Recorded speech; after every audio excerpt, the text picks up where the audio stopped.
ประชุม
จะเริ่มการเสวนาในช่วงบ่ายแล้วนะคะท่านที่ยังอยู่ด้านนอกนะคะเรียนเชิญด้านในเพื่อที่จะเข้าร่วมฟังการเสวนาโดยพร้อมกันนะคะเจ้าหน้าที่กรมการศาสนาช่วยเรียนเชิญผู้ที่มาเข้าร่วมประชุมให้เข้าด้านในเพื่อฟังการเสวนาแล้วก็ท่านใดที่ยังไม่ได้รับแบบการสำรวจความคิดเห็นในกิจกรรม Open House เปิดบ้านสพอนะคะสามารถมารับแบบได้ที่ตรงจุดลงทะเบียนด้านหน้านะคะแล้วก็รบกวนให้ท่านได้สแกน QR Code ทำแบบประเมินกิจกรรมในช่วง3วันนี้นะคะเป็น QR Code อยู่ที่จุดลงทะเบียนเช่นกันค่ะ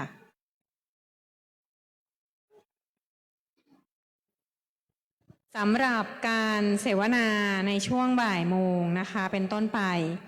จะเป็นการเสวนาในหัวข้อแรงบันดาลใจจากพื้นที่เล็กสู่ผลลัพธ์ระดับประเทศนะคะซึ่งวันนี้เราจะได้มาพูดคุยกันนะคะในประเด็นต่างๆที่จะช่วยสร้างเป็นตัวอย่างสร้างแรงบันดาลใจนะคะจากสพอตัวอย่างทั้ง4แห่งนะคะที่เป็นตัวแทนจากส่วนภูมิภาคนะคะตอนนี้วิทยากรเราพร้อมแล้วนะคะพิธีกรที่ดำเนินรายการก็พร้อมแล้วนะคะช่วงบ่ายจะไม่ใช่ตะวันฉายนะคะจะเป็นน้องอีกคนนึงค่ะ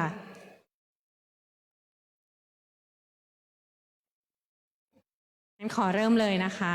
ขอกราบนิมนต์พระอาจารย์ทั้ง4รูปนะคะด้านหน้าได้เลยค่ะค่ะวันนี้นะคะจะมีพระอาจารย์4รูปนะคะจาก4ภูมิภาคนะคะจากวัดศรีสามัคคีธรรมนะคะ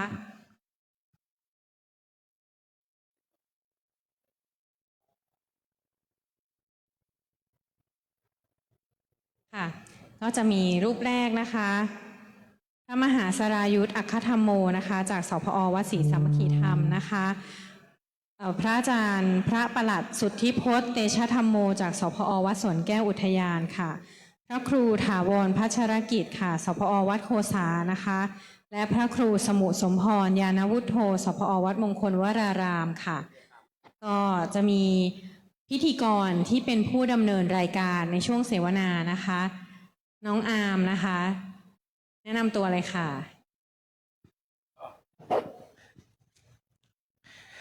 ก่อนอื่นต้องขอขอบคุณคุณตะวันฉายบำรุงพงศ์นะครับพิธีกรมากความสามารถของกรมการศาสนานะครับขอนมัสการพระคุณเจ้าที่เคารพทุกรูปนะครับแล้วก็ขอสวัสดีท่านผู้มีเกียรติทุกท่านนะครับที่ได้มาร่วมฟังการเสวนานะครับรวมถึงการถ่ายทอดสดผ่านเพจของกรมการศาสนานะครับท่านที่มีโทรศัพท์มือถือนะครับท่านสามารถที่จะเข้าใน Facebook ของกรมการศาสนาท่านสามารถที่จะกดไลค์กดแชร์ไปยังเครือข่ายของท่านได้นั่นเองนะครับขอต้อนรับทุกท่านนะครับเข้าสู่ Open House เปิดบ้านสพอนะครับศูนย์ศึกษาพระพุทธศาสนาวันอาทิตย์นะครับซึ่งในช่วงนี้ก็เป็นช่วงบ่ายนะครับความท้าทายของช่วงบ่ายนี้ก็คือเมื่อหนังท้องเริ่มตึงแล้วเนี่ยหนังตาไม่รู้จะเริ่มหย่อนตอนไหนแต่ว่าก็คิดว่าทุกท่านที่ได้มารับฟังในที่นี้นะครับทุกท่านทุกรูปนะครับก็พร้อมที่จะรับฟังข้อคิดอันเป็นประโยชน์ดีๆนะครับจากพระคุณเจ้าทั้ง4รูปด้วยกันนะครับสำหรับหัวข้อการเสวนาในวันนี้นะครับก็มีหัวข้อว่าแรงบันดาลใจจากพื้นที่เล็กสู่ผลลัพธ์ระดับประเทศนะครับซึ่งก่อนที่จะได้มาเสวนาเนี่ยผมเองก็มีข้อคำถามเหมือนกันว่าผลลัพธ์เนี่ยหมายถึงอะไรนะครับซึ่งทางคุณตะวันฉายบำรุงพงศ์ก็ได้ให้คำตอบไว้ว่าผลลัพธ์เนี่ยก็อาจจะเป็นตัวบุคคลที่ได้ผ่านสพอเองหรือแม้กระทั่งผลงานหรือว่ากิจกรรมของทางสพอที่ได้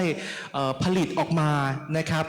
ซึ่งในวันนี้นะครับเรามีพระวิทยากรทั้ง4รูปด้วยกันนะครับรูปแรกนะครับคือพระมหาสรายุทธอัคคธรรมโมจากสพอวัดศรีสามัคคีธรรมหรือถ้าท่านเซิร์ชใน Google จะวงเล็บห้อยท้ายไว้ว่าวัดนาคกี้นั่นเองนะครับเอาจากอำเภอศรีวิไลจังหวัดบึงกาฬครับส่วนพระคุณเจ้ารูปที่2นะครับ พระประหลัดสุทธิพจน์เตชะธรรมโมนะครับจากสพอวัดสวนแก้วอุทยานจากจังหวัดสมุทรสงครามนะครับรูปที่3นะครับพระครูถาวรพัชรกิจครับจากสพอวัดโคสาท่าช้างนะครับอำเภอหล่มสักจังหวัดเพชรบูรณ์คือเพชรบูรณ์นี่เรียกได้ว่าเป็น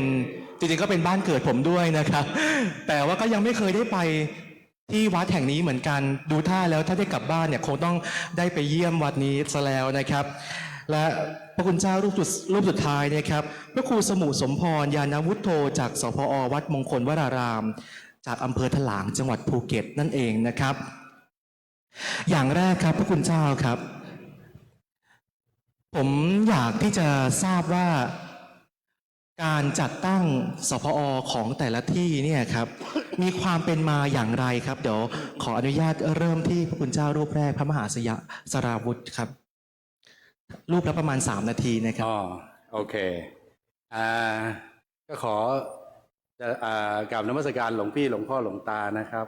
แล้วก็เจริญพรคณะโยมเนาะเวลา3 นาทีก็กำลังดีวัดของพระอาจารย์เนี่ยชื่อวัดศรีสามัคคีธรรมชื่อจำยากถ้าจะไล่พิกัดก็บอกว่าวัดข้างโรงพยาบาลศรีวิไลแต่ตอนนี้คนรู้จักว่าวัดนากี้เหตุผลที่คนรู้จักว่าวัดนากี้เนี่ยก็เพราะเป็นการรวมกิจกรรมของเด็กๆวัดของพระอาจารย์อยู่ติดกับโรงเรียนอนุบาลศรีวิไลอยู่ติดกับศรีวิไลวิทยาอยู่ติดกับวิภาวีอยู่ติดกับสกลเพราะฉะนั้นเรามีกิจกรรมที่รวมเด็กๆเข้ามาที่วัดในทุกวันเสาร์อาทิตย์ซึ่งก่อนหน้านี้เนี่ยเรามีการทำงานศิลปะที่เป็นการตุ๊กตาปูนปั้นแล้วเด็กเข้ามาระบายสีในทุกวันหยุดพ่อกับแม่มาทำงาน พ่อกับแม่จะไปทำงานแล้วเอาลูกมาฝากไว้ที่วัดลูกก็มาหยิบกระปุกออมสินที่เป็นตุ๊กตารูปนั้นรูปนี้ตอนนั้นยังไม่มีหน้ากี้นั่งระบายตั้งแต่เช้าจดเย็นจนพระอาจารย์ได้บอกให้แม่ครัวเนี่ยต้องทำข้าวไข่เจียวไว้ให้เด็กด้วยตอนกลางวันแล้วทีนี้เด็กมาจาก10เป็น20เป็น30เริ่มเยอะขึ้นทุกวันก็เลยกลายเป็นว่าไหนมีการรวมกลุ่มแล้วทำให้เป็นสพอดีกว่าให้เป็นศูนย์ศึกษาพุทธศาสนาวันอาทิตย์ดีกว่าเราจะได้แบบงบประมาณจากกรมการศาสนาด้วยจะได้แบบเบาเราด้วยนี่คือที่มาของการตั้งศูนย์ศึกษาพุทธศาสนาวันอาทิตย์วัดศรีสามัคคีธรรมขอบพระคุณพระมหาสรายุทธนะครับรูปที่2นะครับพระประหลัดสุทธิพจน์ครับขอนิมนต์ครับใช้ไม้ตัวนี้ไหมยกตะปูนเป็นจานนี่ไหม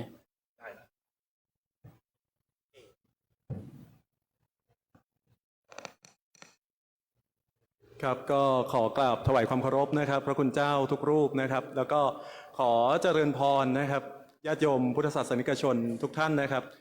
อัตมภาพพระประหลัดสุทธิพจน์เตชะธรรมโมนะครับผู้ช่วยเจ้าวาดวัดสวนแก้วอุทยานนะครับในส่วนของสพอศูนย์ศึกษาพระพุทธศาสนาวันอาทิตย์วัดสวนแก้วอุทยานจังหวัดสมุทรสงครามของเรานะครับในความดูแลของสำนักงานวัฒนธรรมจังหวัดสมุทรสงครามเราก่อตั้งอย่างเป็นกิจจลักษณะเมื่อปี 2551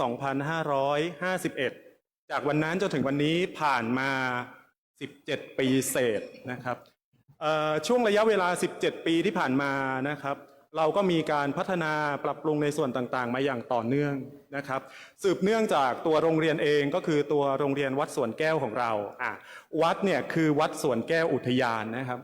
โรงเรียนอยู่ในวัดชื่อว่าโรงเรียนวัดสวนแก้วแต่ไม่มีคำว่าอุทยานนะครับหลายคนอาจจะเข้าใจสับสนนิดนึงว่าใช่วัดสวนแก้วหลวงพ่อพยอมที่นนทบุรีหรือเปล่าไม่ใช่นะครับวัดสวนแก้วอุทยานอยู่จังหวัดสมุทรสงครามตั้งวัดเมื่อปีพุทธศักราช 2233 ปัจจุบัน300 กว่าปีแล้วครับนะครับเรามีโรงเรียนในวัดมาตั้งแต่ต้นนะครับสมัยก่อนก็เป็นพระนี่แหละครับช่วยกันสอนนะครับตอนหลังก็พัฒนาจดทะเบียนนะครับขึ้นมาเป็นโรงเรียนซึ่งอยู่ในตัววัดเลยนะครับเวลาไปวัดสมัยก่อนก็จะเห็นโรงเรียนนะครับเห็นพระเห็นเด็กอยู่รวมกันข้างในเลย นะครับทีนี้พอปี 2551 นะครับโดยสำนักงานวัฒนธรรมนะครับก็ได้เข้าไปติดต่อนะครับเพื่อที่จะทำเป็นศูนย์ศึกษาพระพุทธศาสนาวันอาทิตย์อย่างเป็นกิจจลักษณะ แล้วเราก็ดำเนินการมาตลอดนะครับโดยในโรงเรียนของเรานะครับก็จะมีครูพระสอนศีลธรรมเข้าไปอยู่ประจำนะครับ2 รูป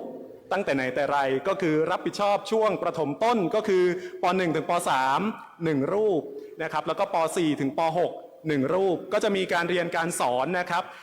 ทุกวันอาทิตย์หรือถ้าวันอาทิตย์ไหนติดกับวันพระใหญ่นะครับเราก็จะเลื่อนมาเรียนเป็นวันเสาร์นะครับแล้วก็เด็กนักเรียนนะครับก็จะมาเรียนธรรมะกันนะครับแล้วก็นอกจากนี้แล้วนะครับในโรงเรียนวัดสวนแก้วของเรานะครับก็จะมีกิจกรรมต่างๆมากมายนะที่เด่นๆเลยตอนนี้ถ้าพูดถึงโรงเรียนวัดสวนแก้วของเราก็จะนึกถึง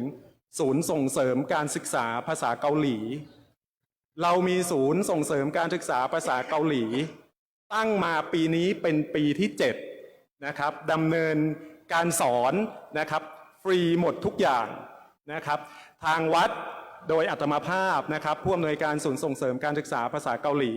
นะครับเราสอนนักเรียนตั้งแต่ชั้นอนุบาล1ถึงป .6 ปูพื้นฐานภาษาเกาหลีเพิ่มเติมให้กับเด็กๆเป็นความรู้เพิ่มเติมเป็นทักษะความสามารถพิเศษให้กับเด็กนะครับถ้าลองไปทักทายเด็กๆของเราดูนะครับเด็กส่วนใหญ่จะสามารถพูดภาษาเกาหลีได้แต่จะชำนาญโปรเฟชชั่นอลขนาดไหนขึ้นอยู่กับทักษะของแต่ละคนแต่อย่างน้อยๆเรามั่นใจว่าเด็กโรงเรียนเราพูดฮันยองฮาเซโยได้ทุกคน นะครับเป็นคำพูดเบื้องต้นพื้นฐานนะครับการสนทนาเบื้องต้นในชีวิตประจำวันนะครับอย่างแรกเลยก็คือเรามีศูนย์ส่งเสริมการศึกษาภาษาเกาหลีนะครับซึ่งคนส่วนใหญ่จะรู้จักเราดีในนามของศูนย์เกาหลีสมุทรสงครามเป็นปีที่7แล้วนะครับแล้วก็อย่างต่อมาที่สำคัญก็คือทางโรงเรียนวัดสวนแก้วของเราครับมีโครงการศูนย์นะครับศูนย์การเรียนรู้พลังบวรมันหวานสวนแก้วที่เห็นในบูธนะครับหลายคนคงจะไปชมมาแล้วนะครับก็จะเป็นในส่วนของมันญี่ปุ่นแล้วก็มันเกาหลีที่เรามาปลูกที่โรงเรียนจนตอนนี้กลายเป็นสินค้าของดีประจำจังหวัดไปแล้วนะครับพูดถึงสมุทรสงครามแม่กลองนึกถึงลิ้นจี่นึกถึงปลาทูแต่ตั้งแต่ปีนี้เป็นต้นไปก็จะต้องนึกถึงมันหวานสวนแก้วเป็นลำดับที่3นะครับก็ในส่วนของโรงเรียนวัดสวนแก้วทยานก็มีประมาณนี้ครับเจริญพรขอบพระคุณพระประหลัดสุทธิพจน์นะครับลำดับถัดไปนะครับขอนิมนต์นะครับพระครูถาวรพัชรกิจครับได้พูดถึงประวัติความเป็นมาของสพอครับก็ถวายความเคารพพระเดชพระคุณท่านทุกรูปและขออนุโมทนากับคณะผู้ที่ได้มาร่วมเป็นเกียรติและก็ผู้ดำเนินการจริงแล้วก่อนอื่นในส่วนของวัดโคสาจริงเป็นวัดที่อยู่นอกเป็นวัดที่คนไม่อยากจะเข้าไปเป็นวัดที่อยู่ท่ามกลางของความขัดแย้งผลประโยชน์เพราะว่าตอนนั้นก็กำลังมีการเวรคืนที่ดินตายไม่รู้กี่ศพทีนี้การที่จะมาในวันนี้เป็นที่รู้จักก่อนอื่นก็ต้องขออนุโมทนาขอบคุณกับกระทรวงวัฒนธรรมเป็นกระทรวงที่ทำให้คนทั่วไปได้รู้จักชุมชนวัดโคสาดังนั้นจากแนวคิดที่ได้ร่วมกันมาเราจะแก้ปัญหาในเรื่องของความขัดแย้งนี้ได้ยังไงตอนช่วงหนึ่งก็ได้ไปเรียนอยู่ที่มหาวิทยาลัยมหาจุฬาลงกรณราชวิทยาลัยซึ่งตอนนั้นพอไปเรียนก็ไปมีโครงการหนึ่งก็คือโครงการของหมู่บ้านบวรฉะนั้นพอไปเห็นตรงนั้นมันก็เลยดลใจพอดลใจแล้วบ้านวัดโรงเรียนเราก็มาศึกษาว่าเราจะทำยังไงให้บ้านวัดโรงเรียนได้มีความสมานสามัคคีกันเป็นอันหนึ่งอันเดียวกันแต่ในศักยภาพของเราเนี่ยเราจะเชิญเขามาผู้ใหญ่ซึ่งตอนนั้นก็เป็นชุมชนที่ประกอบไปด้วย5 หมู่บ้านให้ชาวบ้านให้แต่ละคนนั้นมารวมกันโดยตัวเรามันก็คงจะเป็นไปได้ลำบากได้ยากทีนี้ก็เลยว่าเป็นสิ่งที่ดีหน่อยว่าชุมชนของพวกเราเป็นชุมชนที่ อยู่ในชนบทแต่มีความเข้มแข็งในเรื่องของวัฒนธรรมประเพณี ดังนั้นก็เลยมีโครงการมีประเพณีหนึ่งก็คือประเพณีตักบาตรเทโว ซึ่งทำไม่เหมือนที่อื่น เขาจะทำเอาไม้ไผ่พาดเป็นสะพานขึ้นไปข้างบน แล้วก็ไปตักบาตรดอกไม้ข้างบนเรียกว่าทำบุญตักบาตรสวรรค์ซึ่งก็คิดว่ามีที่เดียวในโลกซึ่งตัวนี้ก็เลยเป็นจุดขายก็เลยไปคุยกับทางด้านวัฒนธรรมจังหวัดอาตมาอยากจะฟื้นฟูตรงนี้โดยให้วัฒนธรรมเป็นเจ้าภาพในการเชิญท่านผู้หลักผู้ใหญ่ท่านผู้ว่าท่านในอำเภอมา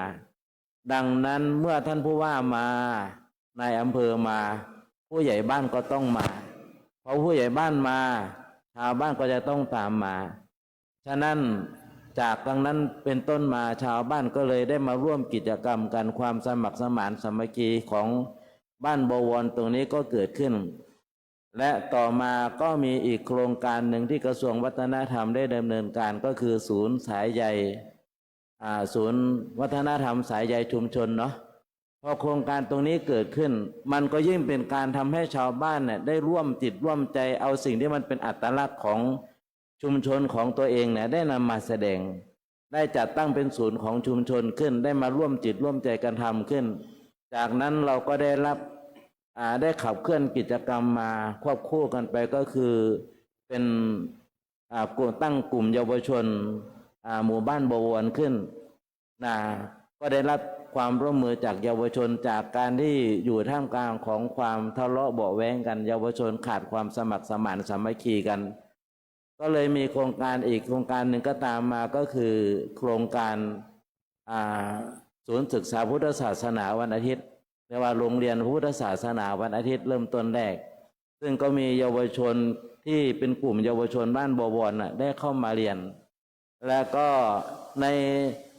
กิจกรรมของ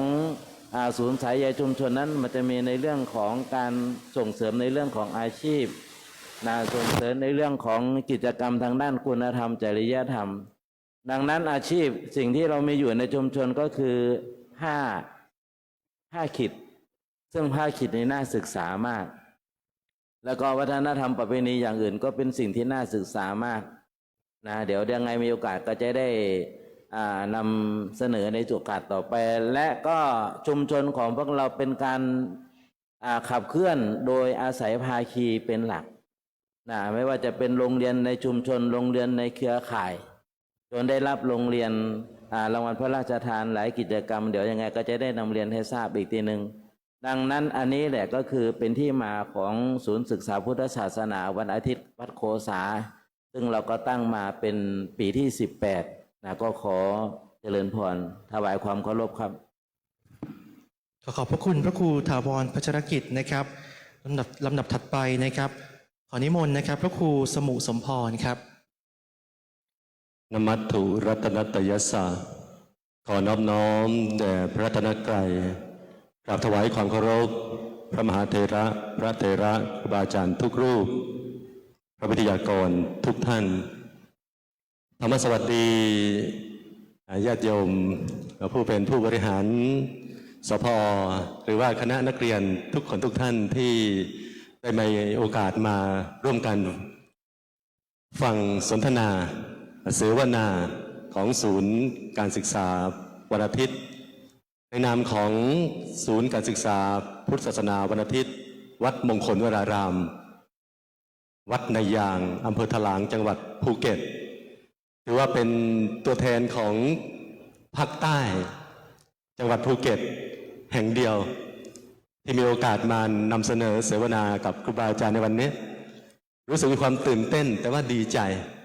ที่ได้มีโอกาสมาพบปะกับสภ.แต่ละส่วนแต่ละภาค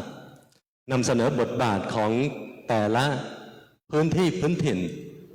ความเป็นมาเป็นไปของสภ.วัดมงคลวรารามเนี่ยกล่าวโดยทั่วไปคุณโยมภาคใต้ของเราเนี่ยบริบทของจังหวัดภูเก็ตเนี่ยถ้าเรามองไปถึงความเจริญเราจะเห็นว่าทุกคนก็จะจ้องไปถึงความเจริญด้านการท่องเที่ยวเป็นหลักการท่องเที่ยวในการเป็นหลักแต่ในความเป็นจริงเนี่ยมันก็จะมี สิ่งหนึ่งที่เรามองข้ามไม่ได้ คือพหุวัฒนธรรมที่หลากหลายในชุมชน มีความมากหลากหลายทางด้านศาสนาในพระอาจารย์พระครูศรัทธาวราพิยุทธเจ้าวาดวัดมงคลวรารามวัดในยางเนี่ยตอนนั้นท่านเป็นเจ้าวาดได้เพียง2 ปีเมื่อปี 2553 เนี่ยท่านก็ได้จัดตั้งศูนย์การศึกษาพุทธศาสนาวันอาทิตย์ขึ้นมาเมื่อปี 2553 ด้วยเหตุผลที่ได้เห็นว่าอยากให้เด็กในตำบลในหมู่บ้านละแวกตำบลสาคูเนี่ยถ้าเราไปแถวนั้นเนี่ยเราจะเห็นว่าละแวกนั้นติดกับสนามบินนานาชาติของจังหวัดภูเก็ตเนี่ยซึ่งเป็นสนามบินที่มีเที่ยวบินเยอะละแวกอันดามันเนี่ยคนโยมนั้นช่วงนั้นเนี่ยท่านอาจารย์เลยบอกว่าอยากให้เด็กเนี่ยได้มีโอกาสได้มาศึกษาพระธรรมคำสอนพุทธศาสนาได้มาพัฒนากิริยามารยาทและได้มาร่วมกันอนุรักษ์วัฒนธรรมพื้นถิ่นของภูเก็ตของละแวกวัดมงคลวรารามของเราในเบื้องต้นก็คิดที่จะตั้งศูนย์การศึกษาขึ้นมาโดยการที่บูรณาการกับโรงเรียนวัดมงคลวรารามวัดในยางนี่แหละเป็นตัวหลักกับโรงเรียนสาคูเป็นตัวหลักในการที่จะให้เด็กเนี่ยเข้ามาในการศึกษาพุทธศาสนาวันอาทิตย์ที่วัดมงคลวรารามวัดในยางแห่งนี้แล้วก็มีเปิดโอกาสให้โรงเรียนอื่นหรือว่านักเรียนจากโรงเรียนอื่นที่ไม่ได้เรียนอยู่ในโรงเรียนนี้มาทำกิจกรรมร่วมกันที่วัดทางวัดของเราเนี่ยถือว่าเป็นศูนย์กลางจิตใจของชาวพุทธในละแวกนั้นซึ่งในความเป็นจริงในบริบทของภูเก็ตคุณโยมก็จะมีมัสยิดที่ไม่ไกลจากวัดนี่แหละไม่ไกลจากวัดที่อยู่ด้วยกันก็จะมีศาสนิกของศาสนาอื่นก็เข้าวัดทุกวันศุกร์ไม่ใช่ขออภัยเข้ามัสยิดทุกวันศุกร์เขาก็จะทำพิธีของเขาแล้วเราทำไมไม่มีกิจกรรมอะไรที่ดึงศาสนิกของเรามาบางครั้งบางทีเนี่ยศาสนิกของเราโดยเฉพาะเยาวชนคนรุ่นใหม่หรือเยาวชนทั่วไปเนี่ยไม่ค่อยมีโอกาสหรือไม่ได้เข้าทำกิจกรรมอาจารย์ท่านก็มีแนวคิดที่จะดึงเด็กเข้ามาร่วมกิจกรรมกับทางวัดโดยทางวัดมงคลวรารามเนี่ยมีกิจกรรมอยู่หลายอย่างกิจกรรมไม่ว่าจะเป็นกิจกรรมที่เกี่ยวกับวันสำคัญทางพุทธศาสนาเนี่ยจะดึงอยู่ตลอดกิจกรรมที่เป็นกับประเพณีวัฒนธรรมในชุมชนเนี่ยมีกิจกรรมเช่นสวดมนต์กลางบ้านก็ยังมีเป็นที่เดียวที่ยังไม่ทิ้งกิจกรรมที่เป็นเรื่องของการแห่เทียนแห่อะไรเนี่ยก็มีอยู่ให้เห็นในช่วงนั้นแล้วก็เด็กก็เข้ามาอยู่เป็นประจำพระอาจารย์ก็จัดการบริหารมาโดยลำดับและที่สำคัญพระอาจารย์ผู้เป็นเจ้าวาดเนี่ยท่านเน้นหนักว่าให้ศูนย์ศึกษาพุทธศาสนาวันอาทิตย์ของเราเนี่ยต้องเชื่อมโยงกับโครงการพลังบวรชุมชนคุณธรรมวัดมงคลวรารามจึงได้ชุมชนคุณธรรมต้นแบบโดดเด่นระดับประเทศเมื่อปี 2565 ที่ผ่านมานี่เองคือพัฒนาการเรื่อยๆโดยการที่บ้านวัดโรงเรียนมีส่วนที่คอยขับเคลื่อนกิจกรรมซึ่งกันและกันก็ขอเจริญพรไว้เพียงแค่นี้ก่อน ขอบพระคุณพระครูสมุสมพรนะครับ จากที่ทุกท่านได้รับฟังไปนะครับ ข้อสังเกตประการหนึ่งที่สำคัญนั่นก็คือ ไม่ว่าจะมีความหลากหลายอะไรก็ตามที่เป็นปัจจัยที่อยู่ภายในบริเวณรอบๆชุมชนเองก็ดีเนี่ยแต่สิ่งสำคัญที่เรียกได้ว่าเป็นซอฟต์พาวเวอร์ที่สำคัญนั่นก็คือพลังบวรครับบ้านวัดโรงเรียนเนี่ยที่ช่วยกันขับเคลื่อนงานต่าง อย่างบางวัดเองก็ได้เห็นถึงตัวเด็กเป็นสำคัญ หรือกิจกรรมต่างๆ ภายในชุมชนเป็นสำคัญ แต่ว่าสุดท้ายแล้วก็ได้มารวมกลุ่มการทำกิจกรรม จนกระทั่งสร้างเป็นสพอในที่สุดนั่นเองนะครับ เมื่อเราได้ทราบถึงประวัติความเป็นมาของสพอแต่ละที่แล้วเนี่ยในลำดับถัดไปนะครับ อยากที่จะทราบถึงกระบวนการดำเนินงานครับ หรือแม้กระทั่งปัญหาอุปสรรค รวมถึงวิธีการแก้ไขอะครับเพราะว่าการดำเนินงานเนี่ยทุกที่ย่อมมีบริบทที่แตกต่างกันใช่ไหมครับ ดังนั้นเนี่ยแต่ละที่เนี่ยมีวิธีการแก้ไขหรือว่ามีการบูรณาการกับหน่วยงานอื่นๆอย่างไรครับลำดับแรกนะครับขอนิมนต์นะครับพระมหาสรายุทธครับกระบวนการดำเนินการครับปัญหาอุปสรรคต่างๆ กระบวนการดำเนินงานเนาะคือเราก็คุ้นชินกับคำว่าพลังบวรอยู่แล้ว เพราะว่ามันมีคำสำคัญที่มันซ่อนอยู่คือบวรแต่จริงๆแล้วตัวพระอาจารย์เองมองว่าบวรเนี่ยมันไม่ใช่แค่สามพยัญชนะคือบวรมันมีออ่างซ่อนอยู่กับบใบไม้บอบแล้วก็วรวรออ่างที่พูดถึงเก็บให้ครบคือต้องเป็นเอกชนบ้านวัดโรงเรียนแล้วจะไปได้ไกลได้ต้องมีเอกชนหนุนเช่นเรามีสินค้าเราก็ต้องมีหน่วยงานเอกชนที่จะรับสินค้าของชุมชนไปตั้งคีย์เวิร์ด4 คำตัวนี้พระอาจารย์ว่าเหมือนกับขาเก้าอี้มี4 ขาไปได้เพราะฉะนั้นสูตรของพระอาจารย์คือบวรบ้านวัดราชการแล้วก็เอกชนทีนี้พอ4 คำเนี่ยมาจับไปด้วยกันได้มันก็จะเป็นการ growing together ไปด้วยกันไปได้ไกลสำคัญที่สุดเลยจะทำยังไงในฐานะที่เราเป็นวัดเป็นผู้นำทางจิตวิญญาณต้องทำให้เกิดมากกว่าการมีส่วนร่วมที่พระอาจารย์พูดอย่างนี้เพราะว่าพระอาจารย์เชื่อว่าวัดหลวงพี่หลวงพ่อหลวงตาทำกิจกรรมแล้วก็นั่นนู่นนี่กันไม่แพ้กันเลยภาพรวมของบ้านวัดโรงเรียนดีหมดเลยแต่ถ้าเราเพิ่มจากการมีส่วนร่วมของชุมชนให้ชุมชน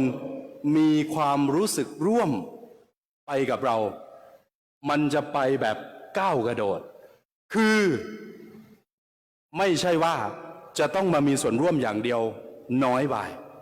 ต้องมีความรู้สึกร่วมในการทำงานด้วยยกตัวอย่างพระอาจารย์นัดประชุมคณะทำงานพระอาจารย์บอกว่าอ้าวทีมอสม.มาให้ครบทุกคนนะ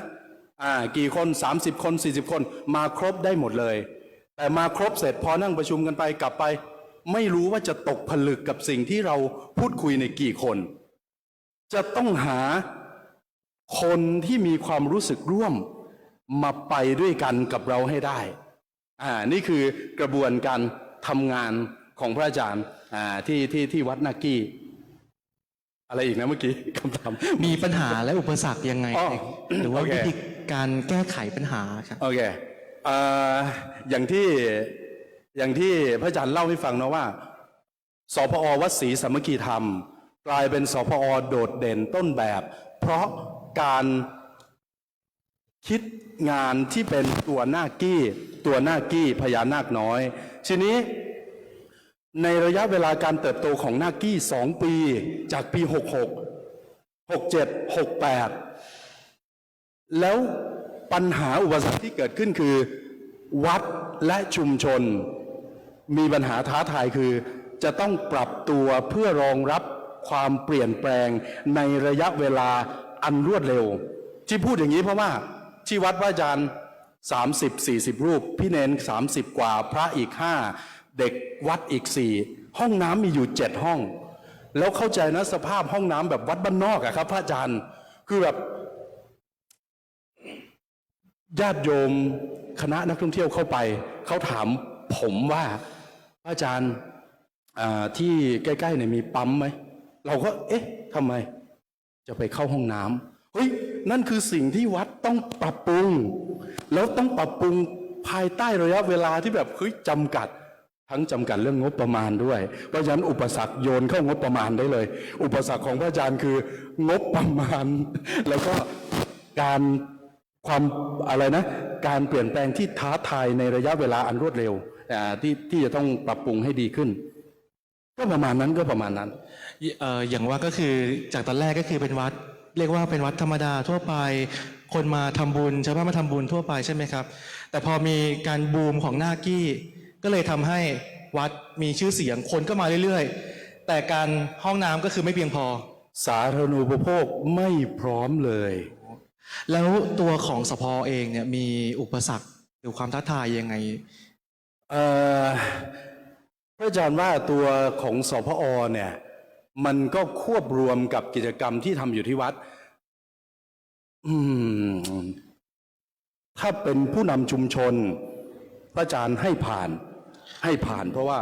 มี feedback two way communication ดีมากถ้าเป็น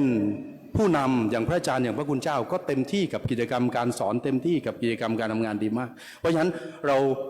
อุปสรรคของสบคือการปรับปรุงพื้นที่เพื่อรองรับการเปลี่ยนแปลงคือเรียกได้ว่าทุกอย่างพร้อมเลย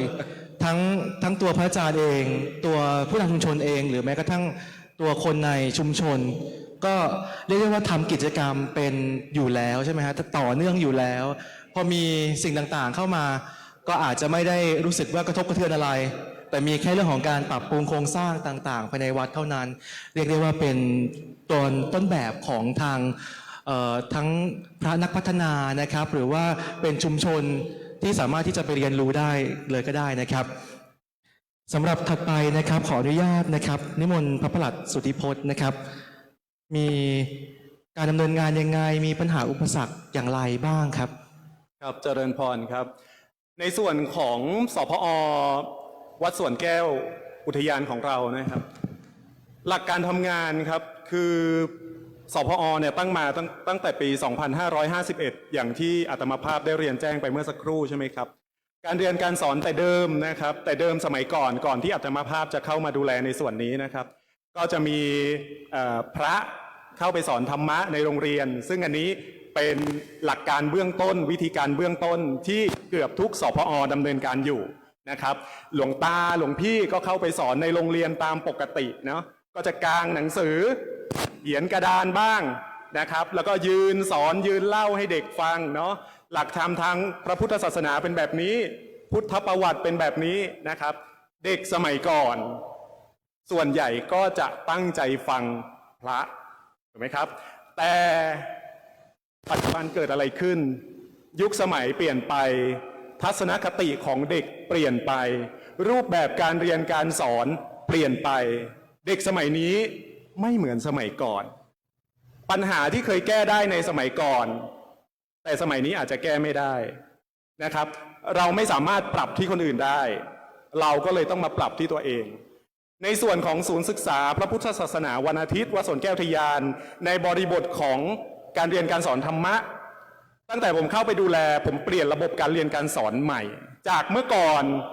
พระออกไปเขียนกระดานสอนผมเข้าไปสอนใหม่ผมใช้เทคโนโลยีเข้าไปสอนเด็กอย่างเช่นวันนี้เรียนเรื่องพุทธประวัติผมไปหาวิดีโอหาหนังหา AI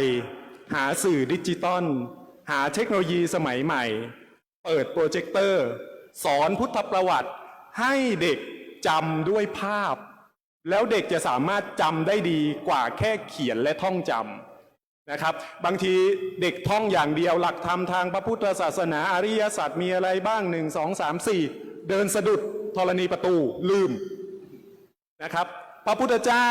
เดิมชื่ออะไรพระบิดาชื่ออะไรพระมารดาชื่ออะไรอ้าวเด็กหันไปโม้หันไปคุยกันอาจารย์ถามอีกทีลืมผมเปิดวิดีทัศน์เลยครับ ใน YouTube เรามีสื่อเยอะแยะครับเดี๋ยวนี้เราแทบจะไม่ต้องเหนื่อยทำเอง แต่ถ้ายังไม่ถูกใจเดี๋ยวนี้ AI เก่งครับทำสื่อ AI ทำภาพเคลื่อนไหวเลย สอนหลักธรรมทางพระพุทธศาสนา โดยเฉพาะวิชาพุทธประวัติ อันเนี้ยเด็กจะชอบเพราะอะไร เราสอนเรื่องพระพุทธเจ้าสอนเรื่องบุคคลสำคัญคนโน้นคนนี้คนนั้น มีเรื่องมีราวมีละคร การเรียนการสอนพระพุทธศาสนาของโรงเรียนวัดสวนแก้วณปัจจุบันเหมือนเอาเด็กไปนั่งอยู่ในโรงภาพยนตร์แล้วเด็กจะตื่นเต้นกับการเรียน เด็กจะชอบแล้วเวลาเด็กจะไปสอบธรรมศึกษา เด็กจะนึกภาพที่เคยดูมาได้ แล้วเด็กก็จะสามารถทำข้อสอบได้ แล้วก็นำหลักธรรมไปใช้ในชีวิตประจำวันได้ นี่คือรูปแบบการเปลี่ยนแปลงในส่วนของการสอนธรรมศึกษา ในบริบทต่อมาครับศูนย์ศึกษาพระพุทธศาสนาวันอาทิตย์เราตั้งมาปี 2551 อย่างที่ผมบอกไป เราตั้งศูนย์เกาหลีเมื่อปี 2561 ต้นเหตุของการตั้งศูนย์เกาหลีเกิดจากอะไร เกิดจากว่าอาตมาภาพเรียนจบสาขาเกาหลีมา ทีนี้เข้ามาบวชเราเป็นคนเคยทำงานมาก่อน สมัยก่อนผมทำงานเป็นพนักงานธนาคารออมสินอยู่หน้าเคาน์เตอร์ต้องตื่นตัวเลิศตลอดเวลาเราจะมัวนั่งนิ่งซึมเศร้าไม่ได้เพราะอะไรเงินของลูกค้าอยู่ในมือเราเนาะเอามาฝากเรา10,000เราจะใจลอยไปเคลียร์ลูกค้า100,000ไม่ได้นะครับต้องเป็นคนตื่นตัวตลอดเวลาทีนี้พอบวชเข้ามาติดนิสัยจากทางโลกคือเป็นคนอยู่นิ่งไม่ได้มันต้องมีอะไรแปลกใหม่มาเสริมให้กับเด็กโรงเรียนวัดสวนแก้วเราสมัยก่อนก็มีสอนภาษาต่างประเทศก็คือมีภาษาอังกฤษอย่างเดียวทีนี้เราจบเกาหลีมาเอาวะตอนนี้กระแสเกาหลีกำลังมาแรงช่วง10 ปีที่ผ่านมาปรึกษากับผอ.โรงเรียนปรึกษากับวัฒนธรรมจังหวัดผมจะสอนภาษาเกาหลีให้เด็กๆโดยสอดแทรกธรรมะคิดว่าเด็กชอบไหมครับปรากฏว่าประสบความสำเร็จมากเด็กๆชอบเพราะอะไรสอนเกาหลีไปด้วยสอดแทรกธรรมะ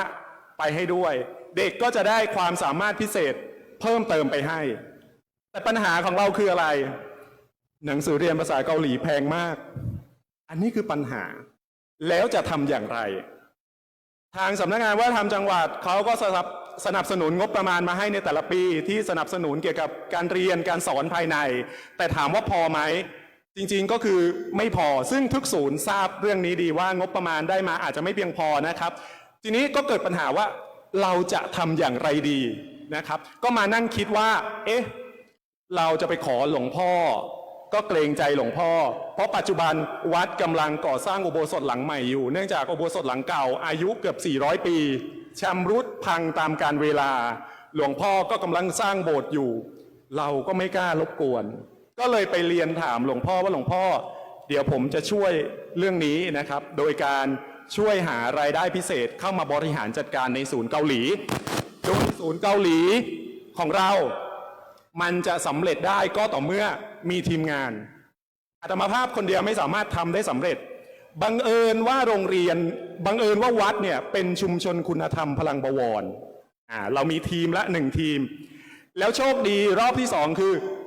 วัดเราเป็นหน่วยอบรมประชาชนประจำตำบลอปต.ลาดใหญ่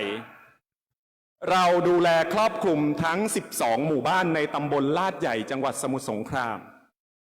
ในเมื่อเรามีจุดแข็งอันนี้อยู่นะครับก็เรียนถามปรึกษาหลวงพ่อเรียกประชุมผู้นำชุมชนผู้ใหญ่บ้านทุกหมู่บ้านทั้ง12 หมู่บ้านผู้ช่วยผู้ใหญ่บ้านขอความอนุเคราะห์ทางวัฒนธรรมจังหวัดขอความอนุเคราะห์หน่วยงานภาครัฐขอความอนุเคราะห์หน่วยงานเอกชนที่อยู่ใกล้โรงเรียนขอความอนุเคราะห์ผู้หลักผู้ใหญ่ในชุมชนคณะกรรมการสถานศึกษาหน่วยงานมหาวิทยาลัยที่มีการเรียนการสอนภาษาเกาหลีในประเทศไทยอาตมาภาพติดต่อไปนะครับติดต่อไปที่มหาวิทยาลัยสงขลานครินทร์ติดต่อไปที่มหาวิทยาลัยศิลปากรติดต่อไปที่ศูนย์เกาหลีแห่งประเทศไทยแล้วเราก็ฟอร์มทีมขึ้นมา1 ทีมจัดตั้งคณะกรรมการเป็นกิจจลักษณะมีใบตาตั้งเรียบร้อยเลยครับ แต่งตั้งคณะกรรมการแรกเริ่มเดิมทีตั้งครั้งแรกมี 27 รูปท่านมีทั้งพระมีทั้งโยมระยะเวลาผ่านไป 7 ปีครับปัจจุบันเรามีที่ปรึกษาเรามีคณะกรรมการเรามีอาจารย์ประจำในศูนย์เรามีคณะทำงานทั้งหมด 47 รูปท่าน ทุกคนมีบันทึกในใบตราตั้งทุกคนว่าทำงานด้วยจิตอาสาไม่มีเงินเป็นสิ่งตอบแทนนะครับมาด้วยใจล้วนๆผู้นำชุมชนทุกคนเจ้าหน้าที่ทุกคนพระทุกรูปทุกคนทำงานด้วยจิตอาสากำไรคืออะไรกำไรคือเห็นเด็กๆได้เรียนหนังสือนี่คือกำไรของเราละไม่ได้ต้องการเรื่องเงินอะไรเลยทีนี้พอปรึกษากับหลวงพ่อเราจะต้องหาเงินเข้ามาในศูนย์ผมก็มีความคิดผมเคยไปเกาหลีบ่อยๆเคยไปเจอมันเผาที่เกาหลีราคาหัวหนึ่งเนี่ยมันจะอยู่ประมาณสัก300 กว่าบาทเกือบ400เราก็ตกใจเอ้ยทำไมมันแพงจังก็ได้ไอเดียวันนั้นว่าเฮ้ยถ้ากลับไปที่วัดลองไปหาพันธุ์มันหวานเนี่ยมาปลูกดูที่โรงเรียนเขาขายอยู่โลนึง300-400ไม่ต้องอะไรมากมายเราปลูกที่วัดเราขายโลละ100ก็พอมันก็น่าจะดีทีนี้หลังจากกลับมาประเทศไทยหาข้อมูลเลยครับ Facebook หาข้อมูล Google นะครับ Google Facebook หาเลยครับที่ไหนมีขายมันหวานญี่ปุ่นที่ไหนมีมันหวานเกาหลีสั่งมาเลยครับสั่งมาปลูกก็ได้โรงเรียนได้เด็กนักเรียนได้คุณครูได้ผู้นำชุมชนมาช่วยกันปลูกปรากฏว่าปลูกรอบแรกเป็นไงครับพังยังไงรู้ไหมครับมันบ้าใบทั้งแปลงเลย5 แปลงมีแต่ใบกับต้นไม่มีหัวเพราะอะไรเพราะเรายังศึกษาข้อมูลได้ไม่ถ่องแท้เรารีบเกินไปเราก็กลับมาถามคำถามตัวเองแล้ววางแผนในการปลูกใหม่ไปถามกูรูไปถามเจ้าของสวนไปถามคนที่เขามีความรู้ด้านนี้แล้วเราก็เริ่มปลูกใหม่รอบที่2เมื่อเรามีความรู้เพิ่มขึ้นได้ที่ปรึกษาสวนต่างๆที่เขาเมตตาอุปถัมภ์อนุเคราะห์โรงเรียนปรากฏว่ารอบที่2เราปลูกออกมาได้มันออกมาเยอะมากเยอะแบบกินไม่หมดทีนี้ทำยังไงเด็กทานเป็นอาหารกลางวันไม่หมดกินไม่หมดทำยังไงครับขายข้างนอกขายโล300-400เนาะโรงเรียนวัดสวนแก้วเราเด็กนักเรียนปลูกเอง100 เดียวพอขายเหมือนแจกนะครับก็ปรากฏว่าทางสำนักงานวัฒนธรรมจังหวัดเล็งเห็นเขามีงานบ่อยๆที่หน้าสารกลางเขามีงานบ่อยๆตามหน่วยงานข้างนอกติดต่อมาเราก็ไปออกบูธปรากฏว่าคนชิมและชอบจนณปัจจุบันเนี่ยตัวมันหวานสวนแก้วของเราเนี่ยนะครับก็ได้รับการขึ้นทะเบียนเป็นสินค้า One Family One Soft Power นะครับเป็นของดีประจำจังหวัดอย่างที่อาตมาภาพได้เรียนแจ้งไปตอนแรกนะครับแล้วมีตัวอย่างมาให้ดูด้วยวันนี้หัวใหญ่เลยหัวนี้ประมาณโลนึงกว่าจะปลูกได้หัวขนาดนี้เราใช้เวลาเรียนรู้ผิดถูกผมเริ่มปลูกมันครั้งแรกเดือนมีนาคมปีที่แล้วใช้เวลาในการศึกษาผิดถูกอยู่ปีหนึ่งจนปัจจุบันเราได้มันเป็นกิจจลักษณะนะครับซึ่งกว่าจะปลูกมาได้ขนาดนี้นะครับเราเคยลองผิดลองถูกเคยจมทุนมาหลายบาทนะครับแต่ปัจจุบันเนี้ยเราประสบความสำเร็จแล้วมันที่ดี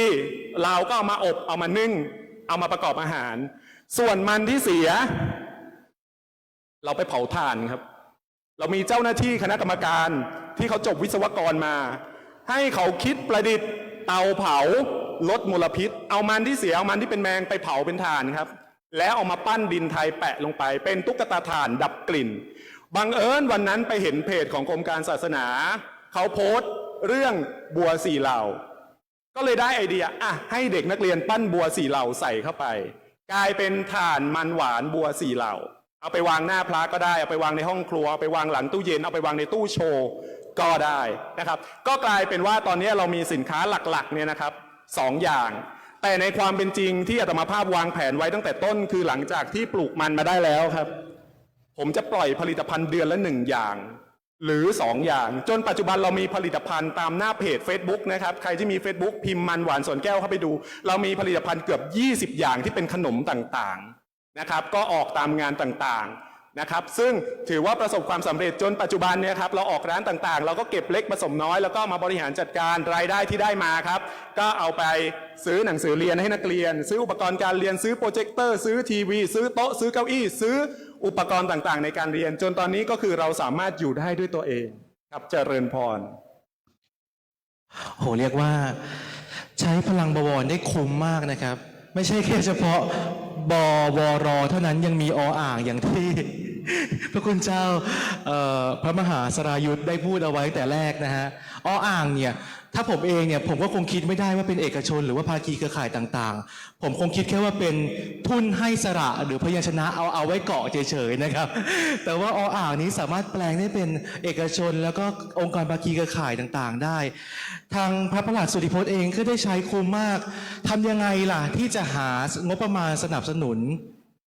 นอกเหนือจากที่ทางหน่วยงานรัฐเนี่ยได้สนับสนุนไว้ก็มีวิธีการต่างๆมากมายนะครับทั้งในการที่จะไปขอทั้งงบสนับสนุนเพิ่มเติมหรือแม้กระทั่งผลิตภัณฑ์ออกมาในการจำหน่ายในการที่จะคิดต่างๆแล้วก็อีกอย่างหนึ่งเป็นไอเดียที่ดีด้วยซึ่งเรียกได้ว่าทางวัดสวนแก้วอุทยานเนี่ยเดี๋ยวต้องโปรโมทดับเบิลนะเพราะว่าเดี๋ยวรอบต่อไปเนี่ยก็จะมีให้พูดถึงกิจกรรมแล้วก็โครงการต่างๆด้วยนั่นเองนะครับคือเรียกได้ว่าการดำเนินการเนี่ยครับมันต้องนอกจากจะทำตัวเองแล้วมันต้องบูรณาการด้วยใช่ไหมครับบูรณาการกับองค์กรภาคีเครือข่ายต่างๆทำยังไงล่ะให้วัดชุมชนโรงเรียนเนี่ยที่นอกจากจะเป็นเครือข่ายที่เรียกได้ว่าเป็นพื้นฐานที่เข้มแข็งอยู่แล้วแต่ทำยังไงให้คนข้างนอกเนี่ยเข้าใจเราด้วยแต่เราก็ต้องเข้าใจเขาด้วยนั่นเองนะฮะว่าเขาต้องการอะไรแล้วเราต้องการอะไรแล้วก็มาคุยกันสุดท้ายแล้วก็จะเกิดเป็นสิ่งที่งอกงามอย่างที่ทุกท่านเห็นนะครับลำดับถัดไปนะครับขอนิมนต์นะครับพระครูถาวรพัชรกิจครับวิธีการดำเนินงานครับในการบูรณาการร่วมกับหน่วยงานอื่นหรือว่าพบปัญหาอุปสรรคยังไงบ้างครับก็ขอโอกาสอีกครั้งหนึ่งคือทำอะไรก็แล้วแต่เนาะมันต้องคู่กับอุปสรรคอย่างแน่นอน แม้แต่เรามาเสวนากันในครั้งนี้เชื่อได้เลยหลายท่านก็คงจะมีอุปสรรคแม้แต่ตื่นเช้ามาก็มีอุปสรรคอย่างน้อยๆก็มาเจอฝนแล้วแต่ทีนี้ปัญหาที่มันเกิดขึ้นเราก็จะต้องพยายามเอาสิ่งที่เราเจอแก้ไขปัญหาเฉพาะหน้ากันไปจริงแล้วอาตมาภาพเป็นชุมชนที่อยู่ณชนบทปัญหาหลายๆอย่างเจอมาก็เยอะในสมัยก่อนพอดีมีการจัดตั้งศูนย์ศึกษาพุทธศาสนาวันอาทิตย์มีการเรียนธรรมะแล้วก็ไปสอบธรรมศึกษาซึ่งการเปิดสนามสอบธรรมศึกษาต้องไปสอบอยู่ที่ในตัวเมืองโอ้เด็ก100-200เป็นภาระถ้าหากว่าเด็กเกิดอะไรขึ้นเราต้องรับผิดชอบแต่ก็ไม่เป็นไรเมื่อเด็กเยอะเป็นลูกของชาวบ้านสิ่งที่แก้ปัญหาก็คือต้องอาศัยชาวบ้านได้มาช่วยกันดูแลอันนี้ก็คือสิ่งที่เกิดขึ้นแต่ณภาวะปัจจุบันมันปัญหาตามมาเร็วมาก ปัญหาเกิดขึ้นได้เร็วมากเพราะว่าหลายๆอย่างก็ด้วยเหตุปัจจัยโดยเฉพาะในเรื่องของความเจริญทางด้านเทคโนโลยีในสมัยก่อนการอบรมเด็กเนี่ยเราจะใช้นิทานใช้อะไรก็ได้นะครับแต่ก่อนเด็กก็เชื่อฟังไปหมดแต่ในนี้เขารู้ทันเราหมดฉะนั้นในส่วนตรงนี้ความเจริญทางด้านเทคโนโลยีมันเป็นสิ่งที่เราก็จะต้องหาทางแก้ไขอย่างดีนะครับที่วัดสวนแก้วท่านมีความสามารถในเรื่องของเทคโนโลยีสามารถใช้ IA มาใช้ได้แต่อาตมาอยู่บ้านนอกในเรื่องของ IA นี่มันก็ยังไม่ค่อยที่จะทันเท่าไหร่ในเรื่องของ IA ฉะนั้นแต่ก็พยายามปรับเปลี่ยนในส่วนของกิจกรรมดังนั้นการที่จะเราดึงเด็กเข้ามาร่วมเนี่ยมันเป็นสิ่งที่อาศัยพลังหลายอย่างฉะนั้น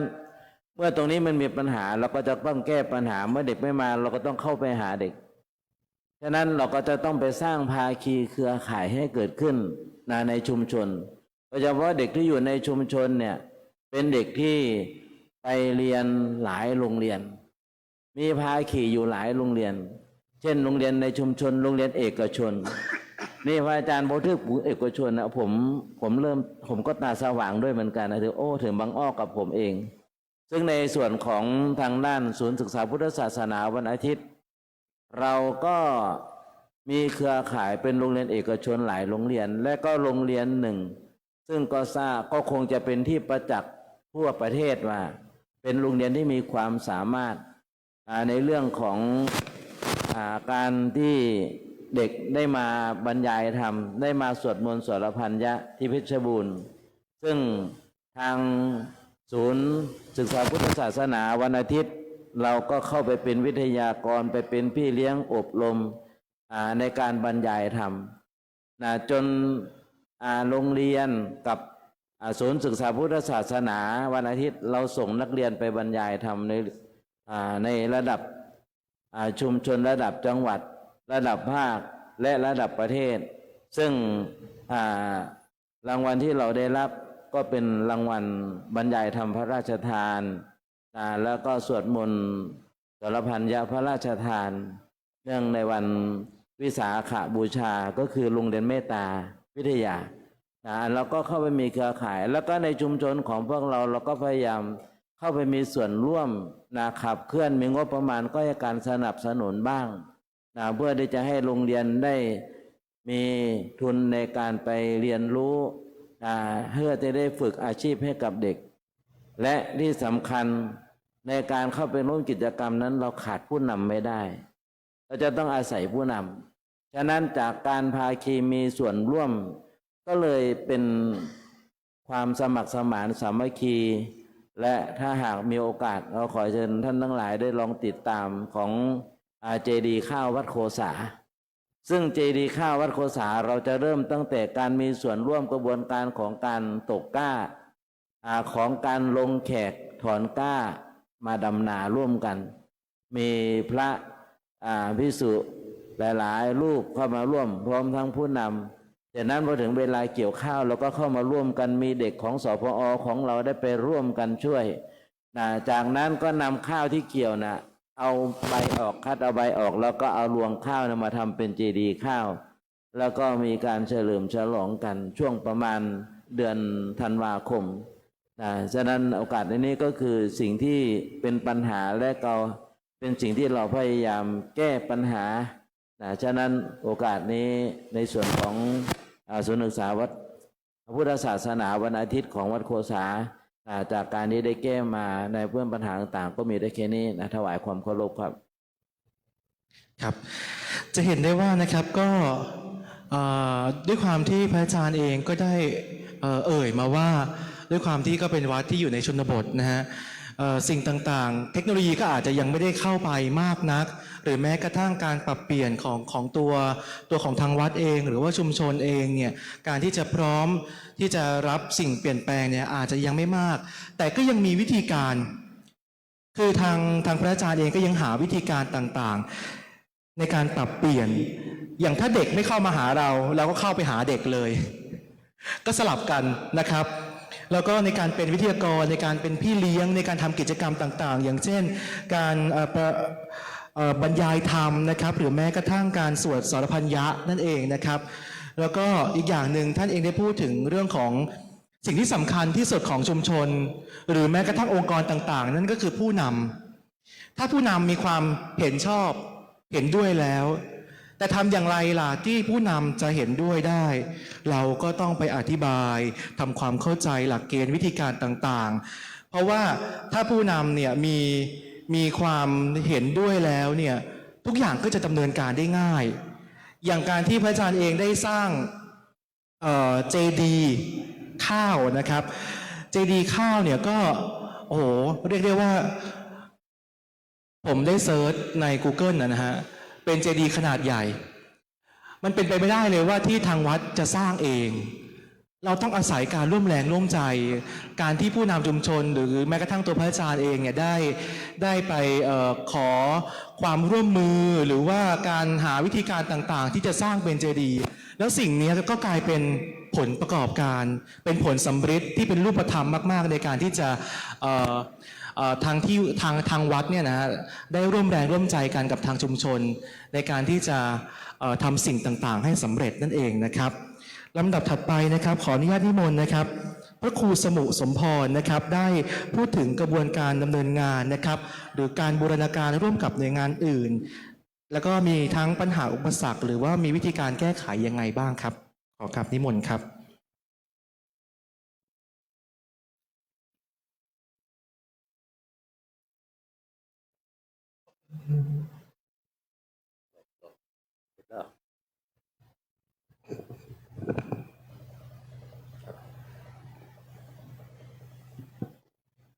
กราบถวายความเคารพครูบาอาจารย์อีกครั้งหนึ่งเจริญพรญาติโยมที่นั่งฟังร่วมกัน รู้สึกว่านั่งฟังวันนี้เนี่ยได้ความรู้ทั้ง30ที่ผ่านมาเนี่ยเราเห็นปัญหาแล้วก็แนวทางในการแก้ตลอดถึงวิธีการในการดำเนินงานของศูนย์การศึกษาพุทธศาสนาวันอาทิตย์ของวัดมงคลวารามอำเภอถลางจังหวัดภูเก็ตก็เช็คเช่นเดียวกันถ้าเราพูดถึงสพอหรือว่าศูนย์ศึกษาพุทธศาสนาวันอาทิตย์เนี่ยถ้าถามโยมทั่วไปเนี่ยโยมจังหวัดภูเก็ตเนี่ยแทบไม่รู้จักเลยนะไม่ต้องสำรวจเหมือนตอนเช้าหรอกว่าวันสำคัญพุทธศาสนาเนี่ยนักเรียนหรือว่าประชาชนจำได้ไหมถ้าพูดถึงว่าศูนย์พุทธศาสนาวันอาทิตย์เนี่ยโยมรู้ไหมว่าอยู่วัดไหนบ้างมีที่ไหนบ้างโยมนี่สายหัวทันทีเลยไม่รู้จักเมื่อเช้าบอกว่าศูนย์สพศูนย์การศึกษาพุทธศาสนาวันอาทิตย์เนี่ยอยู่ในขั้นประคับประคองอาตมาบอกว่าอาจจะอยู่ในขั้นโคม่าเลยก็ได้คุณโยมถ้าเราไม่ตื่นกันเนี่ยเพราะว่าอะไรฟังในช่วงเช้าโยมเห็นไหมจาก 5,000 ศูนย์ทั่วประเทศเนี่ยปัจจุบันอยู่ 2,000 กว่าศูนย์เนี่ยนั่นหมายความว่าอะไรมันต้องมีเหตุปัจจัยอะไรหลายอย่างที่ทำให้ศูนย์เนี่ยไม่สามารถเติบโตได้แถมถดถอยลงมาปัญหาแรกที่ได้ฟังวิทยากรท่านเช้าพูดถึงก็คือเรื่องของช่วงหลังของโควิดเนี่ยก็จะมีปรากฏการณ์ลดน้อยลงถอยลงไปเยอะพอสมควรนั้นสิ่งนี้คือปัญหาหลักของเราศูนย์การศึกษาพุทธศาสนาวันอาทิตย์เนี่ยยังไม่เป็นที่ทราบกันมากมายสักเท่าไหร่ถามว่าจังหวัดภูเก็ตของอาตมาภาพเนี่ยมีศูนย์การศึกษาพุทธศาสนาวันอาทิตย์อยู่แค่2 แห่งแค่นั้นนะโยมทั้งจังหวัดมีอยู่2 แห่ง1วัดอนุภาพกฤษฎารามอำเภอกระทู้2วัดมงคลวรารามวัดนายางอำเภอถลางในอำเภอเมืองไม่มีจังหวัดภูเก็ตมีแค่3 อำเภอไม่ใหญ่ไม่โตแต่ว่ามีชื่อเสียงระดับนานาชาติฉะนั้นเนี่ยเป็นสิ่งที่สำคัญว่าเราเนี่ยการจัดตั้งศูนย์อย่างเนี้ยสพอของวัดมงคลวนารามอย่างเนี้ยสิ่งที่สำคัญเนี่ยก็คือผู้นำเนี้ย1ผู้นำคือเจ้าอาวาสพระอาจารย์พระครูวัดมงคลวรารามเนี่ยพระครูสัทธาปราพิยุทธเจ้าวาดวัดมงคลวรารามเนี่ยท่านได้ให้บอกว่าการทำงานของท่านที่ท่านตั้งศูนย์การศึกษาพุทธศาสนาวันอาทิตย์ขึ้นมาเนี่ยท่านบอกว่าทำด้วยจิตอนุเคราะห์ใช้หลักเมตตาธรรมขับเคลื่อนด้วยพลังบวรนี่ตัวหลักเลยที่ให้ศูนย์การศึกษาพุทธศาสนาวันอาทิตย์วัดมงคลวรารามเนี่ยอยู่ได้ท่านบอกกับผมมาเนี่ยท่านขึ้นเวทีสัมมนาเนี่ยบอกเลยปัญหาอุปสรรคของสพอวัดมงคลวรารามเนี่ยมีเหมือนไม่มีหมายความว่าอะไรท่านบอกว่าปัญหามีแต่ให้จบที่เราเบาที่สุดมีเรื่องอะไรเกิดขึ้นมาเนี่ยท่านจะแก้ปัญหาเองประเด็นแรกเหมือนงบประมาณอย่างเงี้ยในการดำเนินการต่างๆถามว่างบประมาณที่ได้จากการสนับสนุนแน่นอนแหละทั้งหลายศูนย์ที่ผ่านมาเนี่ยก็บอกว่าอาจจะไม่เพียงพอแต่หลวงพ่อบอกว่างบมางานไม่ใช่สิ่งสำคัญ หน่วยงานราชการให้มาเท่าไหร่กรมศาสนากรมวัฒนธรรมจะให้มาเท่าไหร่ท่านไม่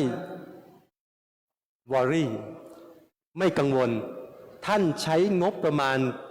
ทางวัดของท่านในการจัดการให้หมด ขอให้มีกิจกรรมอะไรท่านเนี่ยจัดการบริหารนั้นวัดแห่งนี้เนี่ยศูนย์แห่งนี้เนี่ยอยู่ได้ด้วยผู้นำคือวัดประการที่สองเนี่ยประสานงานโดยใช้หลักบวรที่ว่าเนี่ยชุมชนคุณธรรมพลังบวรเนี่ยของวัดมงคลวรารามวัดในยางเนี่ยโยมมีความเข้มแข็งญาติโยมที่เป็นพุทธบริษัทเนี่ยมาร่วมกันกิจกรรมทำกิจกรรมอยู่หลายอย่างในวัดเปิดวัดให้เป็นสถานที่ในร่วมกิจกรรมเช่นไม่ว่าจะเป็นทำผ้าบาติกก็จะมีการทำผ้าบาติกทำอาหารเช่นโอเอ๋วเคยชิมไหมโยมตอนนี้บูธที่วัดมงคลวรารามสพวัฒนธรรมนำมาจำหน่ายเยอะนำมาให้ชิมขออภัยถ้าใครต้องการไปชิมได้โอเอ๋วเนี่ยทำจากกล้วยน้ำว้านี่ก็เป็นผลิตภัณฑ์ในชุมชนที่มานำเสนอผ้าบาติกอย่างเงี้ยก็มีทำแล้วก็ให้ชุมชนมาร่วมกัน และมีโอกาสให้นักเรียนสพอของเราเนี่ยได้มีโอกาสมาทดลองได้เรียนรู้วิธีการทำสิ่งเหล่านี้ร่วมกับชุมชนนั้นโดยส่วนตัวของศูนย์การศึกษาพุทธศาสนาวันอาทิตย์วัดมงคลวรารามนั้นโดยหลักเนี่ยเราสอนเรื่องของธรรมะเน้นหนักไปเรื่องของการสอบธรรมศึกษาเป็นหลักส่วนกิจกรรมที่มามีส่วนร่วมเนี่ยเราใช้หลักของบวรกับชุมชนมาประสานกันและโชคดีอย่างหนึ่งวัดแห่งนี้เป็นวัดที่เป็นศูนย์ปฏิบัติธรรมประจำจังหวัดและเป็นอปต.ประจำตำบลจึงต้องขับเคลื่อนร่วมกันกับภาคีเครือข่ายทั้งคณะสงฆ์และก็ชุมชนไม่ว่าจะเป็นหน่วยงานอปต.ไม่ว่าจะเป็นเทศบาลไม่ว่าจะเป็นโรงเรียนแถมยังมีคณะสงฆ์ที่ให้ความสำคัญมาร่วมกันท่านทั้งหลายเชื่อไหมวัดมงคลวรารามเนี่ยเป็นสถานที่ที่ทางราชการเนี่ยนิยมมาใช้บริการตลอดโยมเชื่อไหมว่าเพราะอะไรในห้องประชุมในศาลาการเปลี่ยนติดแอร์คุณโยมเพราะเมื่อก่อนเนี่ยเป็นศาลาธรรมดาจัดกิจกรรมอะไรท่านบอกว่าร้อนนักโยมก็ไม่อยากจะเข้ามาร่วมกิจกรรมหน่วยงานราชการก็ไม่ค่อยอยากมาเนี่ยวัฒนธรรมจังหวัดภูเก็ตนี่ไปใช้บ่อยเลยกิจกรรมสำคัญวันสำคัญเนี่ยไปใช้ตลอดผู้ว่าก็ชอบมาเพราะอะไรเข้าไปแล้วเนี่ยมันเย็นสบายเวลาเราไปเรียนการสอนเหมือนกันคุณโยมเมื่อก่อนอาคารเรียนของศูนย์สพอเป็นอาคารธรรมดา 2-3 ปีที่ผ่านมาโยมพัฒนาการเด็กบอกว่ามาเรียนแล้วไม่ค่อยปลื้มเท่าไหร่อากาศก็ร้อนบางทีฝนตกก็ยังร้อนนะอาจารย์แต่มาปัจจุบันเนี่ยติดแอร์ทั้งหมดศูนย์การศึกษาพุทธศาสนาวันอาทิตย์วัดมงคลวรารามติดแอร์ทั้งหมดและวิธีการสอนของเราเดี๋ยวนี้ก็พยายามใช้เทคโนโลยีให้เกิดขึ้นกับศูนย์ของเราด้วยติดไม่ใช่โปรเจคเตอร์อะไรเนี้ยเป็นทีวีเราก็ใช้สอนผ่านทางออนไลน์เลยก็ได้ใช้คอมพิวเตอร์แล้วก็มีสื่อดิจิตอลต่างๆวิดีทัศน์ต่างๆแล้วก็ใช้สอนให้เด็กเข้ามาก็เริ่มมีความสนใจมากขึ้นเข้ามาในการศึกษาศูนย์ศึกษาพุทธศาสนาวันอาทิตย์ของเราก็มีความสนใจมากขึ้นผลปรากฏว่า3 ปีที่ผ่านมานี่ท่านผลสำเร็จของการสอบธรรมศึกษาเนี่ย 90% เด็กสอบได้นักเรียนที่เข้าสอบเนี่ยประมาณ180ก็ไม่เยอะเท่าไหร่ถือว่าไม่เยอะแต่ว่าผลสำเร็จเนี่ยของการสอบเนี่ยมากนั่นคือว่า เป็นสิ่งที่ทางศูนย์การศึกษาพุทธศาสนาวันอาทิตย์เนี่ยพยายามที่จะใช้วิกฤตอย่างหนึ่งก็คือความหลากหลาย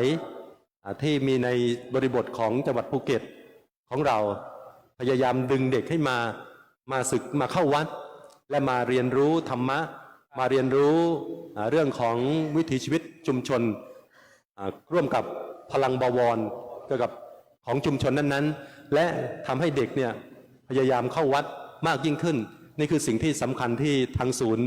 พยายามที่จะดำเนินการต่อไปถึงแม้ว่าตอนนี้อาการของศูนย์เนี่ยก็ยังคงประคับประคองไปได้ถ้าเกิดว่าพลังบวรพลังชุมชนของเราเนี่ยยังเข้มแข็งอยู่ที่สำคัญคือพระอาจารย์พระครูศรัทธาวราพิยุทธ์เจ้าวาดวัดมงคลวรารามผู้เป็นประธานผู้เป็นเจ้าวาดเนี่ยท่านยังมีจิตเหนียวแน่นจิตที่จะอนุเคราะห์ทำด้วยความเมตตาต่อเด็กและเพื่อความสมัครสมานของชุมชนคนสาคูคนในยางเจริญพรครับท่านเองก็ได้เน้นย้ำนะครับในเรื่องของผู้นำนะครับแต่ว่าครั้งนี้เป็นผู้นำนั่นก็คือทางเจ้าอาวาสนะครับของวัดมงคลวรารามนะครับในการที่จะขับเคลื่อนงานต่างๆภายในสพอนะครับซึ่งท่านเองก็ได้ปรารภไว้ว่า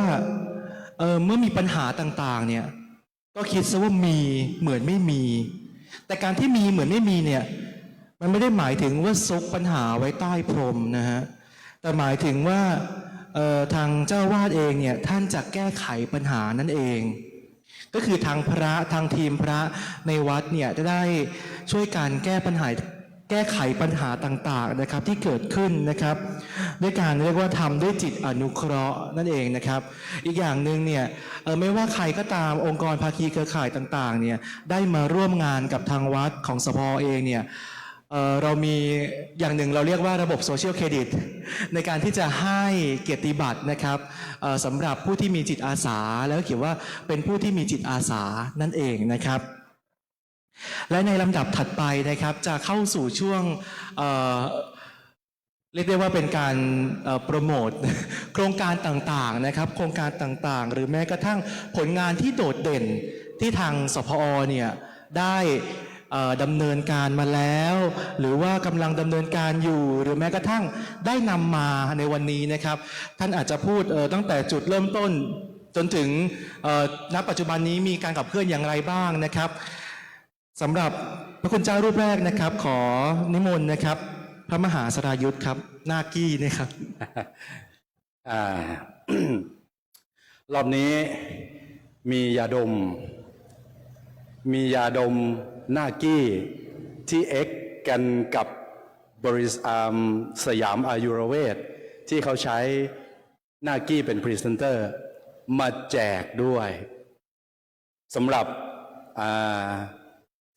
การเล่าแล้วก็มีคำถามถามพระอาจารย์หรือเป็นการแชร์ก็ได้แชร์ไอเดียจะเล่าแล้วนะเมื่อกี้ฟังท่านพระอาจารย์จากมงคลวรารามแล้วอิจฉามากๆห้องเรียนก็พร้อมทุกอย่างพร้อมหมดมวลชนก็พร้อมตัดกลับมาที่วัดผมครับพระอาจารย์เราพยายามหาความโดดเด่นพระอาจารย์มีเวลากี่นาทีโอเคเต็มที่8 นาทีเราพยายามกว่าที่จะเป็นสพอโดดเด่นเราหาความโดดเด่นให้ตัวเองวัดเรามีพระพุทธรูปศักดิ์สิทธิ์หรือเปล่าไม่มีวัดเรามีเกจิพระเกจิไหมไม่มีทุกอย่างเริ่มต้นจากศูนย์หรือบอกตรงๆติดลบไปเลยที่ติดลบเพราะอะไรเพราะประชากรอยู่เยอะครับอาจารย์เนนน้อย20-30พระอยู่รวมกันเกือบ40ชีวิตสิ่งที่ตามมาค่าน้ำค่าไฟแพงมากเดือนหนึ่ง14,000-15,000เดือนหนึ่งนะค่าไฟค่าอาหารเพลเนนน้อยเดือนหนึ่งถ้ามีเจ้าภาพก็ประมาณ15,000ถ้าไม่มีเจ้าภาพก็ประมาณ20,000นั่นคือวิกฤตตัวเลขที่เป็นก้อนกลมๆที่เราติดลบอยู่ในใจที่จะต้องหาจนวันหนึ่งเราคิดว่าเราไม่มีความโดดเด่นอะไรในวัดในพื้นที่ในเราเลยแต่เรามีจิตวิญญาณความเป็นครูคือครูสอนนักธรรมก็เลยมาบึงการ อยู่ติดริมแม่น้ำโขงถ้าจะเล่นอะไรเนี่ยต้องเล่นเกี่ยวกับแม่น้ำโขงต้องเล่นเกี่ยวกับพญานาคก่อนหน้านี้บึงการเคยมีมาสคอตตัวหนึ่งชื่อน้องบักมี่เป็นนกเป็ดน้ำตัวหนึ่งโปรโมทกันเมื่อประมาณ 7-8 ปีที่แล้วโปรโมทคึกคักสุดท้ายบักมี่ตายสาบสูญไปเลยเพราะอะไรเพราะไม่เกี่ยวกับบึงการ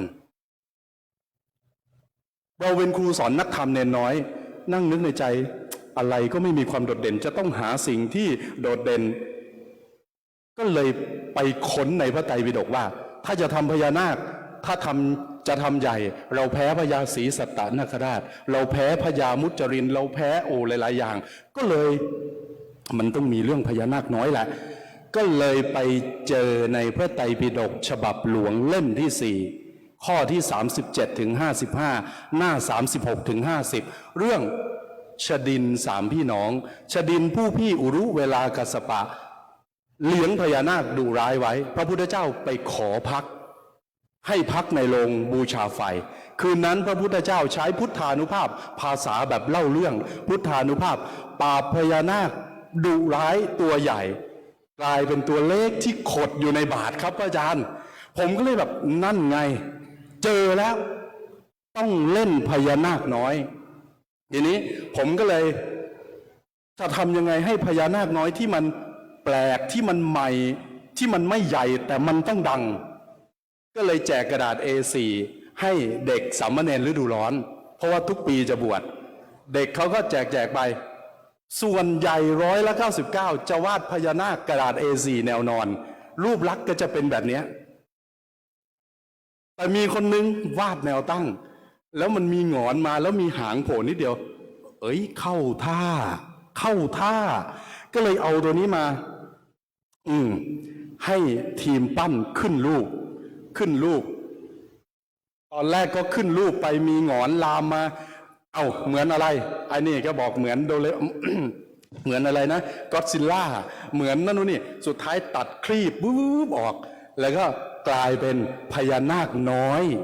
ตัวนี้ที่ถืออยู่ในมือเพราะฉะนั้นสิ่งที่กำลังเล่าอยู่คือ storytelling ที่มีเรื่องราวอยู่จริงในพระไตรปิฎกซึ่งหนักแน่นมากถ้าจะพูดว่าเรื่องราวของอื่นๆมาเทียบกับพระไตรปิฎกสู้พระไตรปิฎกไม่ได้เพราะเป็นเรื่องจริงแต่เราเอามาเขาเรียกอะไรมาวิเคราะห์ในภาษาศาสตร์ว่าถ้าตัวเล็กๆที่ขดอยู่ในบาตรเนี่ยต้องตัวเล็กแน่นอนบาตรพระก็เท่านี้เองก็ต้องทำรูปร่างให้ประมาณนี้แล้วทีนี้ทำยังไงถึงจะให้พญานาคน้อยเนี่ยติดหูติดตลาดเฮ้าเป็นคนอีสานบ้านอยู่อีสานเนี่ยมันจะมีคำหนึ่งที่ว่าหมูกี้งัวกี้หมูกี้คือหมูน้อยงัวกี้คืองัวน้อยเพราะฉะนั้นถ้าเป็นนาคกี้คือนาคน้อยก็เลยใช้ชื่อว่าเอานาคกี้ดีกว่าไม่บอกว่าพญานาคจิ๋วไม่บอกว่านาคจิ๋วไม่บอกว่านาคเล็กไม่บอกว่านาคน้อยเอานาคกี้ดีกว่าก็เลยกลายเป็นนาคกี้แล้วทีนี้พระอาจารย์ก็เลยคิดคอนเซ็ปต์ของเขาว่าเรื่องราวพญานาคน้อยแห่งแรกของโลกที่ร้อยรัดมัดเชื่อมอดีตปัจจุบันได้งดงามร่วมสมัยและก็เป็นรูปธรรมที่สุดอดีตมีในพระไตรปิฎกปัจจุบันนาคกี้เกิดวันที่23มีนาคม2566ตรงกับวันสถาปนาจังหวัดบึงกาฬที่แยกจากหนองคายครบรอบ12ปีเอาง่ายๆว่าเกิดวันเดียวกันกับจังหวัดบึงกาฬแต่คนละปีเพราะฉะนั้นเราหยิบเชื่อมอดีตกับปัจจุบันลงตัวเข้ากันได้ดีเกิดเป็นนาคกี้ตัวนี้เมื่อกี้ถามพระอาจารย์ว่าความโดดเด่นทีนี้พอเราได้มาเสร็จปุ๊บทุกอย่างพระอาจารย์ครับเปลี่ยนจากหน้ามือเป็นหลังเปลี่ยนจากหลังมือเป็นหน้ามือจากที่วัดล้างๆมีญาติโยมไปจังหันจังเพนตอนนี้มีนักท่องเที่ยวเข้าไปที่วัด ทุกวัน แล้วก็ถือเอาช่วงที่เหล็กกำลังร้อนๆนี่ต้องรีบตี ก็เลยใช้ทุนจากตัวหน้ากี้เองที่เนนน้อยปั้น แล้วก็จำหน่ายบูชาบุญแล้วก็มีปัจจัยกลับขึ้นมา ใช้งบตัวนี้สร้างแลนด์มาร์คขึ้นที่วัด เป็นแลนด์มาร์คพญานาคน้อยใหญ่ที่สุดในโลก สูง 4 เมตร 35 เซนถอดตัวเลขมาจากจังหวัดบึงกาฬที่มีพื้นที่ 4,305 ตารางกิโลเมตร เราพยายามเล่นกับความเป็นจังหวัด ตัวหน้ากี้ออริจินัลคือสีม่วงสีของจังหวัด เพราะฉะนั้นพอตัวหน้ากี้เป็นที่รู้จักเป็นงานศิลปะร่วมสมัย เราก็เลยเอาแนวคิดศิลปะเนี้ยมาผูกเพื่อเดินเรื่องสพอ วิธีดำเนินงานของสพอวัดศรีสามัคคีธรรมคือศาสตร์คือศาสนาศาสตร์ศิลป์ศิลปะกับศาสนาสู่การพัฒนาที่ยั่งยืนเพราะหน้ากี้ตัวหนึ่งคืออนาคตของสามเณรมีภัตตาหารเพลมีภัตตาหารเช้ามีทุนการศึกษาส่งเนรเรียนปริญญาตรีปริญญาโทโดยที่ผู้ปกครองไม่ต้องออกเลยหน้ากี้กระจายรายได้ให้ชุมชนอย่างตัวนี้ผ้าขาวม้าเป็นผ้าที่ทอในชุมชนกลุ่มทอผ้าขาวม้าเรารับซื้อแล้วไปไหนเอาไปให้กลุ่มที่มีจักรเย็บผ้าในชุมชนรวมตัวกันมาเอาผ้าขาวม้านี้ไปแปรรูปเป็นเส้นแบบนี้เส้นละ2 บาทเอากลับคืนมาหน้ากี้ตัวเล็กตัวนี้มันจะมีฐานไม้กลุ่มไม้ในชุมชนไปตัดไม้ขนาด7 คูณ 7 เซนมาแผ่นละ15 บาทตอนนี้ชุมชนมีรายได้นั่นคือแนวคิดจากที่ติดลบจนกลายเป็นการพัฒนาที่ยั่งยืนโดยใช้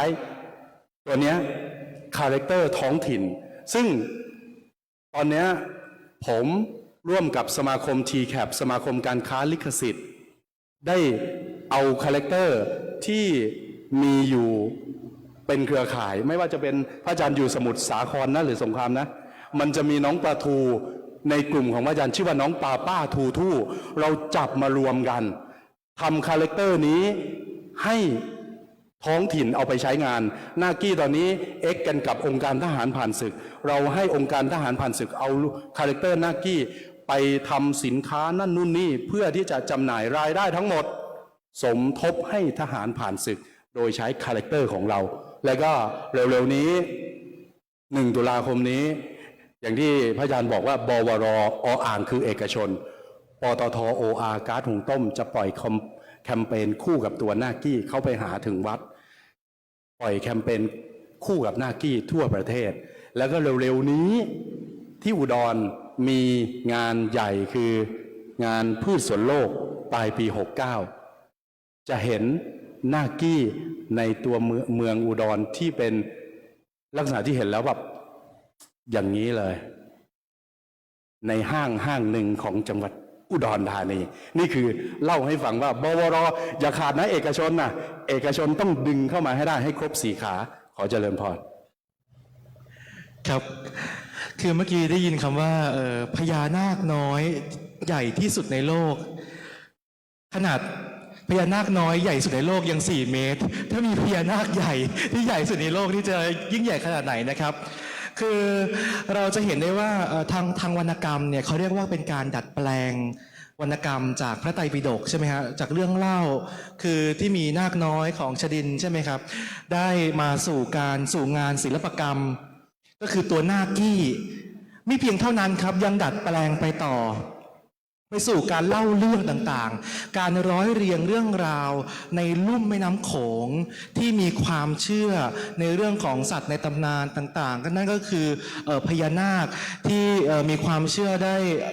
แน่นแฟ้นเหนียวแน่นมากของทางภาคอีสานนะครับการดัดแปลงการร้อยเรียงเกี่ยวกับวรรณกรรมต่างๆเนี่ยสู่งานศิลปกรรมเนี่ย เป็นสิ่งที่ทุกช่วงวัยเนี่ยสามารถเข้าถึงได้ง่าย จับต้องได้ออกมาเป็นผลิตภัณฑ์ต่างๆ แล้วก็ยังสร้างรายได้ให้สู่ชุมชนด้วย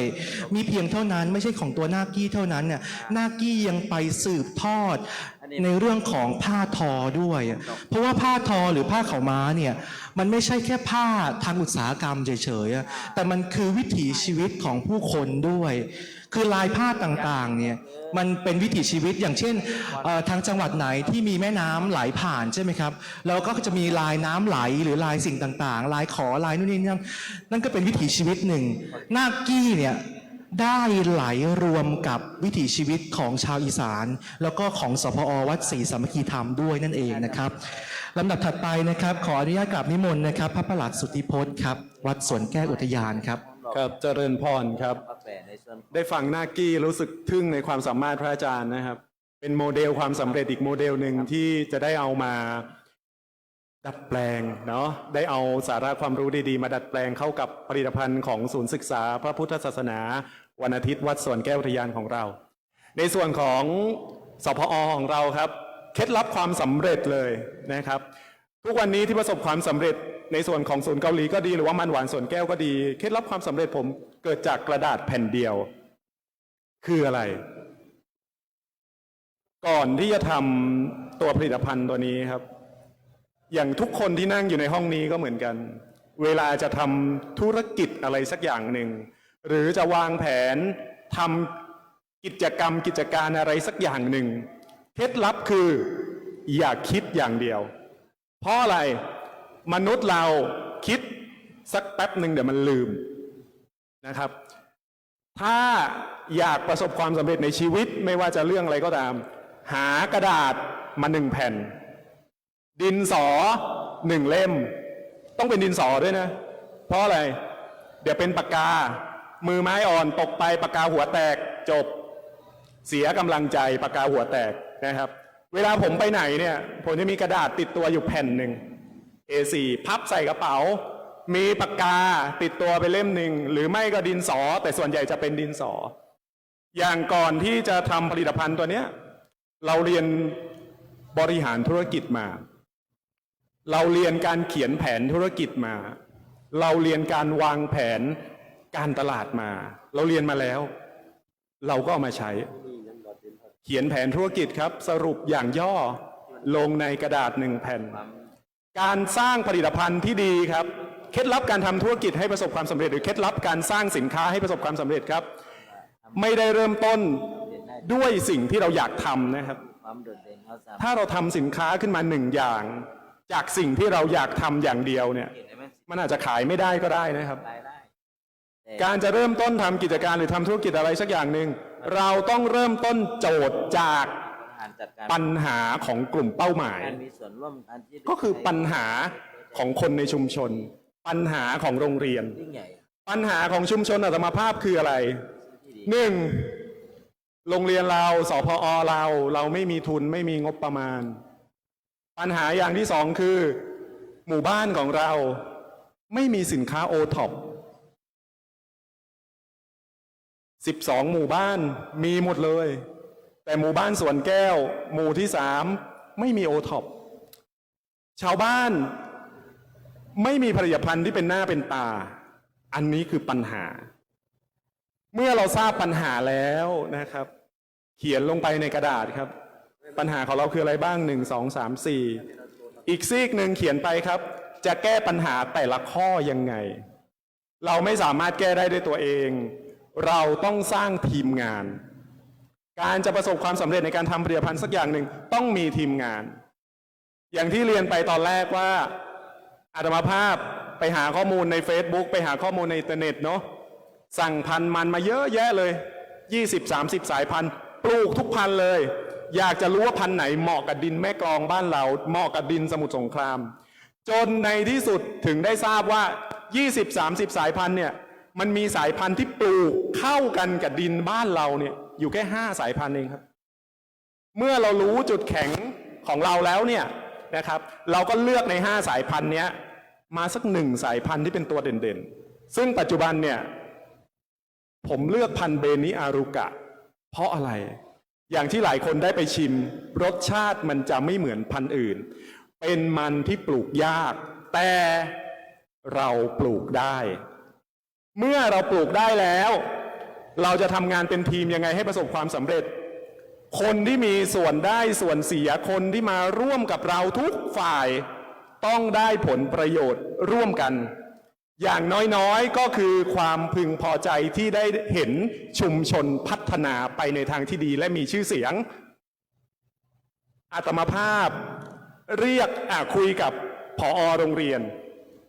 เรียกผู้ปกครองนักเรียนทุกคนในวันประชุมผู้ปกครองหลังจากเขาประชุมผู้ปกครองเสร็จเรียกมาเลยในวันประชุมผู้ปกครองให้เด็กซึ่งเป็นลูกของเขาที่โรงเรียนซึ่งเราสอนวิธีการปลูกหมดแล้วเนี่ยขึ้นไปบนเวทีโชว์ให้พ่อแม่ได้ภูมิใจสอนวิธีการปลูกมันหวานแม่ก็ดีใจพ่อก็ดีใจลูกขึ้นไปสอนอยู่บนเวทีมันปลูกอย่างนี้เตรียมแปลงอย่างนี้เก็บเกี่ยวอย่างนี้แปรรูปอย่างนี้เมื่อเราสอนเสร็จเราแจกต้นพันธุ์แจกให้ผู้ปกครองทุกคนแจกให้ผู้นำชุมชนทุกหมู่บ้านแจกให้ผู้ช่วยผู้ใหญ่บ้านแจกให้กำนันแจกให้หน่วยงานราชการแจกให้ผู้ที่สนใจทุกคนที่มาร่วมกิจกรรมของเราไม่มีค่าใช้จ่ายใดๆทั้งสิ้นเพราะอะไรเพราะเราปลูกได้เองแล้วเราเพาะได้เองแล้วเราแจกไปบางคนอาจจะมีคำถามว่าพระอาจารย์แจกไปแล้วไม่กลัวคนอื่นเขาไปปลูกแข่งกันเหรอไม่กลัวเพราะเรารู้แล้วว่ามันไปปลูกคนละที่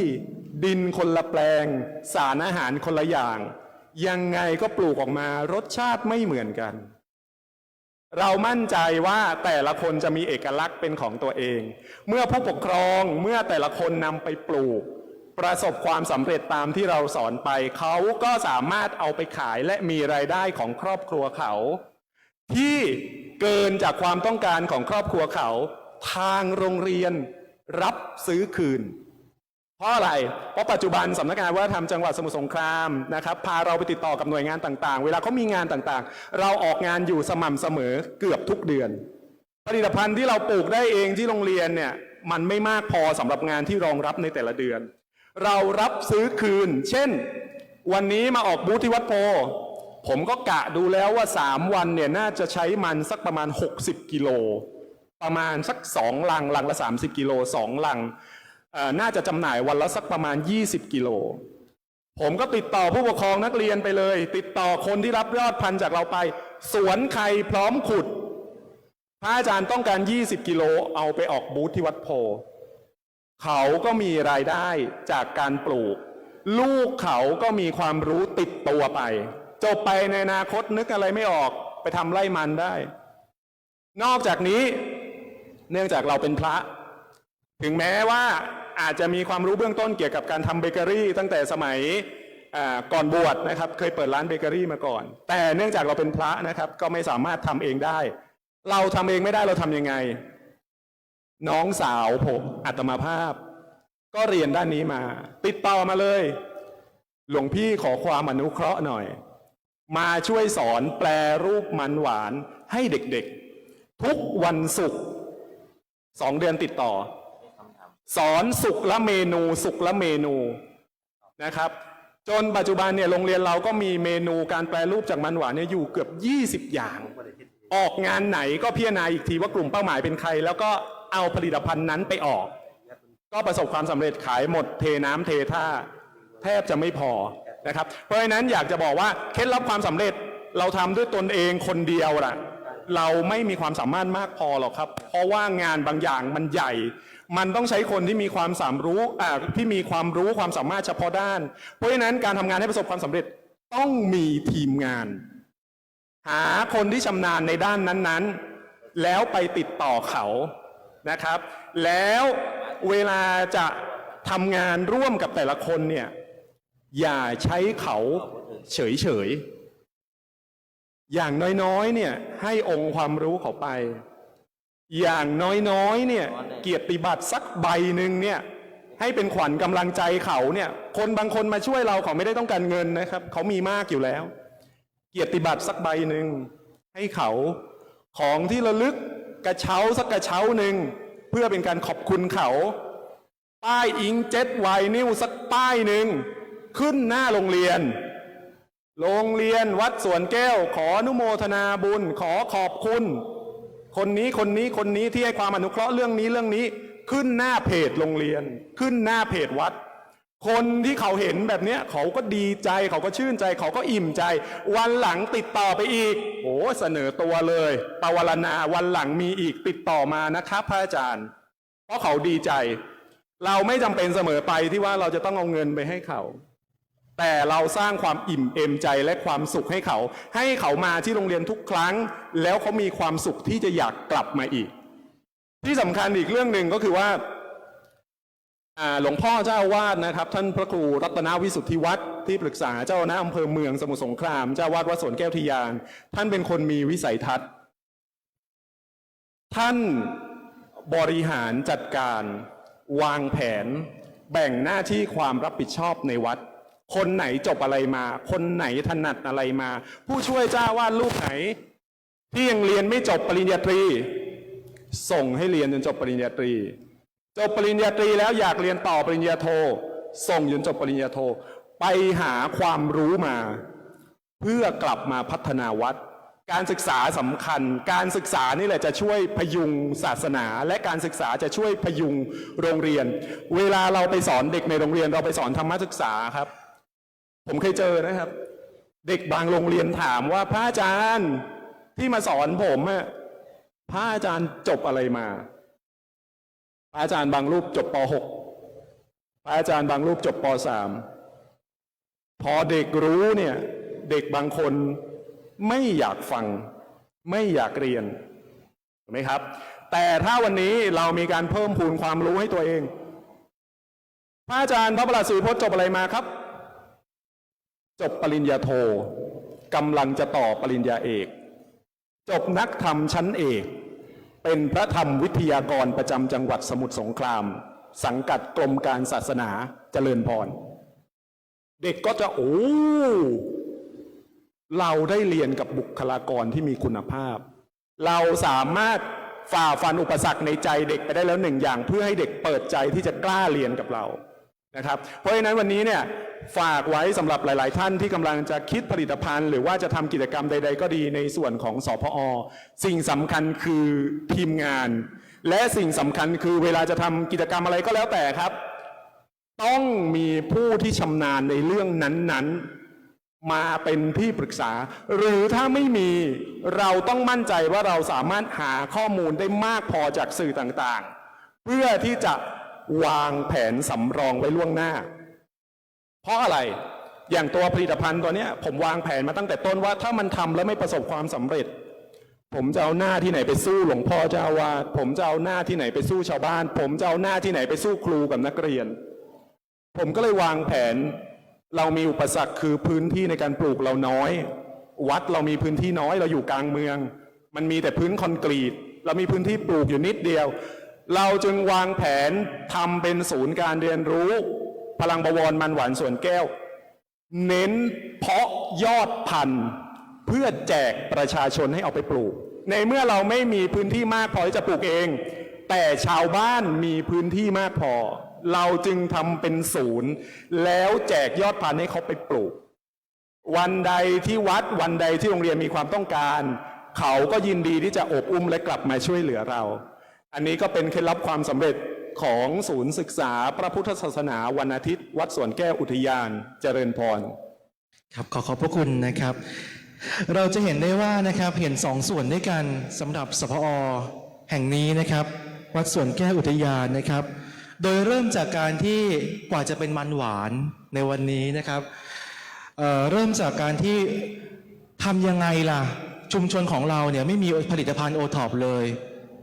อยากจะคิดสักอย่างหนึ่งขึ้นมาเนี่ยทำยังไงแล้วก็อีกอย่างหนึ่งเนี่ยพระอาจารย์เองก็ใช้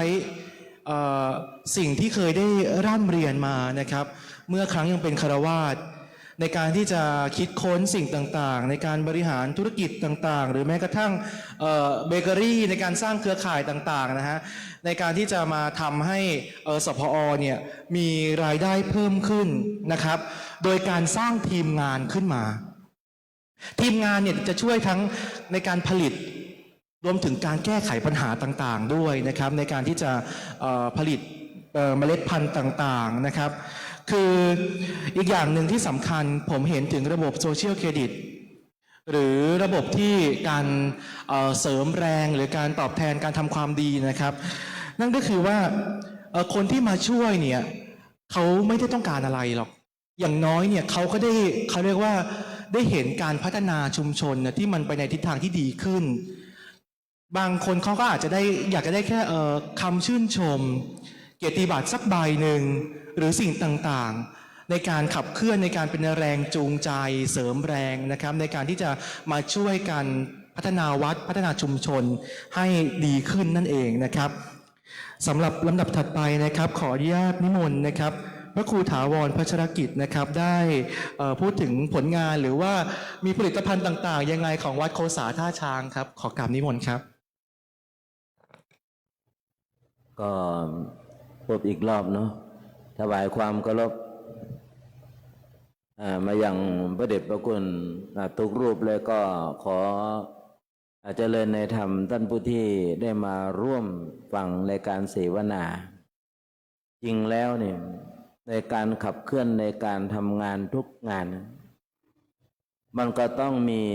จุดลงของมันนะจุดลงของมันจะลงได้ดีหรือไม่ดีก็อยู่ที่เหตุปัจจัยของแต่ละครั้งฉะนั้นการทำงานเรื่องของชุมชนเป็นสิ่งที่จะต้องอาศัยพลังบวกหลายๆพลังมาเป็นหนึ่งพลังแข่งการขับเคลื่อนโดยเฉพาะทางด้านชุมชนคุณธรรมวัดโคสาและในส่วนของศูนย์สปอ.ของวัดโคสาก็อย่างที่ได้พูดขึ้นมาครั้งแรกว่าเราขับเคลื่อนแบบภาคีเครือข่ายแบบภาคีเครือข่ายทำยังไงจะให้ภาคีของพวกเราเนี่ยรู้สึกมีความภาคภูมิใจกับสิ่งที่เราได้ทำและทำแล้วเขาได้มีความปราบปลื้มกับสิ่งที่เราได้ร่วมมือกับเขาดังนั้นจากสิ่งที่ผ่านมาทางด้านสปอ.ของวัดโคสาก็ได้รับความสนับสนุนเป็นอย่างดีและที่สำคัญก็คือทางด้านสำนักงานวัฒนธรรมจังหวัดเพชรบูรณ์นี่แหละเป็นผู้ที่คอยที่จะสนับสนุนและก็เป็นแม่งานเป็นเครือข่ายงานต่างๆถ้าหากว่าไม่ได้สำนักงานวัฒนธรรมอาตมากล้าพูดได้เลยว่างานหลายๆอย่างไม่สามารถได้ขับเคลื่อนมาได้ตรงนี้ถ้าหากว่างานทุกอย่างขับเคลื่อนไว้ได้ดี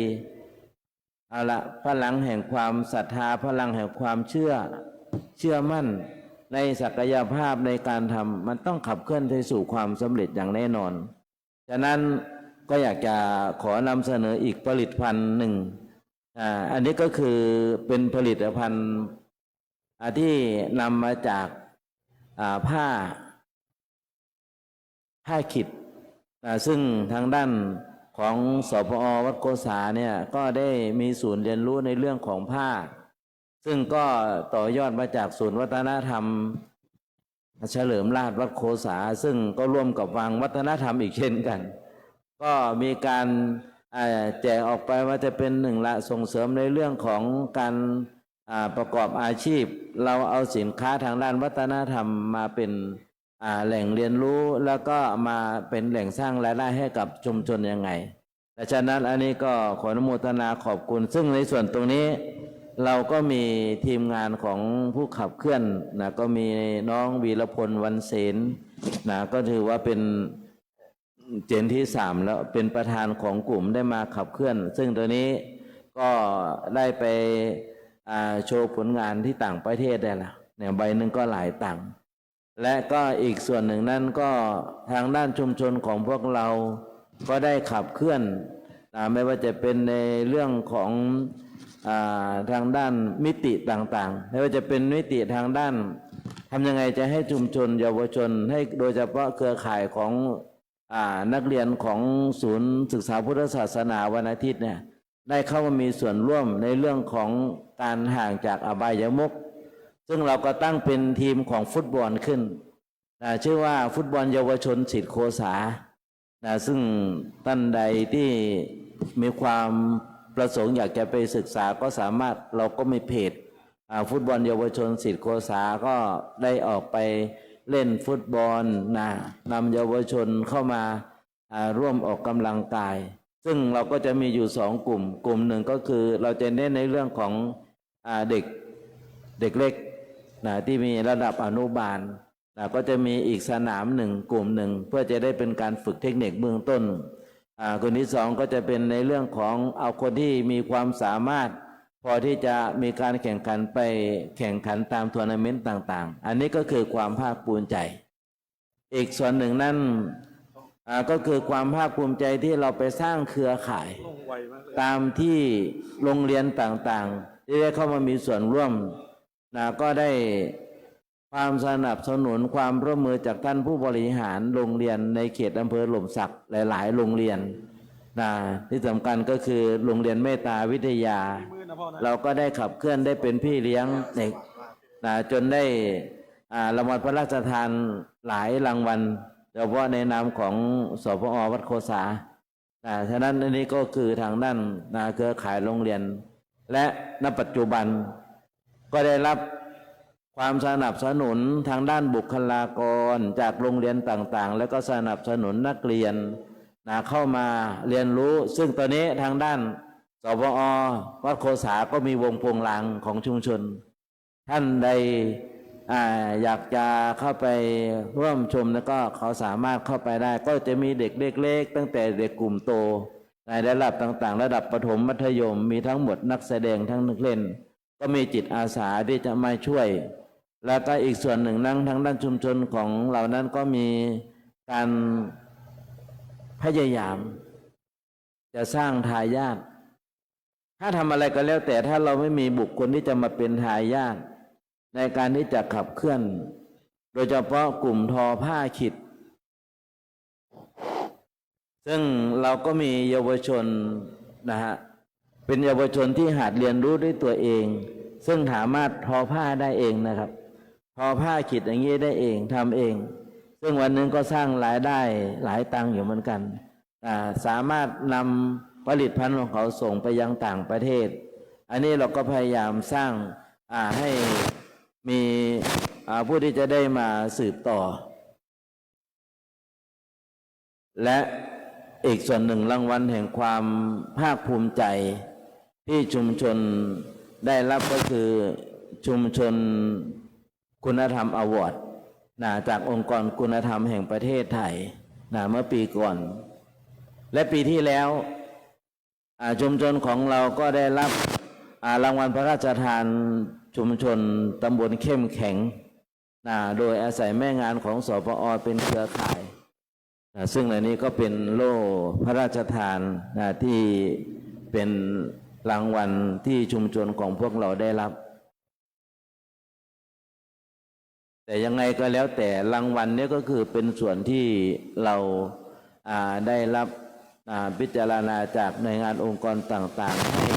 ผู้ประเมินในส่วนของรางวัลแต่ที่สำคัญการที่จะขับเคลื่อนในกิจกรรมดีๆต้องอาศัยพลังของจิตอาสาเพราะฉะนั้นการผู้ที่จะมาต่อยอดจิตอาสาเนี่ยจริงๆแล้วเป็นสิ่งที่เป็นปัญหาให้กับตัวเองแต่ก็พยายามจะแก้ปัญหาอยู่ว่าเราจะทำยังไงซึ่งตอนนี้เราก็อายุเยอะแล้วคนที่จะมาต่อยอดในการขับเคลื่อนกิจกรรมและก็เป็นผู้ที่ประสานในส่วนตรงนี้ซึ่งเป็นสิ่งที่หนักใจเขาบอกพูดตรงว่าหนักใจในการที่จะหาผู้ที่มาเป็นทายาทในการขับเคลื่อนของอุดมการณ์ฉะนั้นท้ายที่สุดนี้ก็ต้องขออนุโมทนาขอบคุณกับทางด้านกระทรวงวัฒนธรรมชุมชนของพวกเราได้รับการขับเคลื่อนและเป็นที่รู้จักท่านก็ได้ให้การสนับสนุนเติมเต็มให้กับชุมชนพวกเรามาเป็นตลอดจนทำให้เป็นที่ประจักษ์ว่าชุมชนนั้นได้รับรางวัลหลายๆรางวัลโดยเฉพาะสำนักงานวัฒนธรรมจังหวัดเพชรบูรณ์ก็พยายามเป็นพี่เลี้ยงพยายามเอาสิ่งที่น่าจะเป็นไปได้มาช่วยเติมเต็มให้กับชุมชนโดยเฉพาะของสปอวัดโคสา โอกาสนี้ก็ขออนุโมทนาขอบคุณ และก็ขอถวายความเคารพในพระเดชพระคุณท่านทุกรูปก็มีด้วยประการนี้ครับ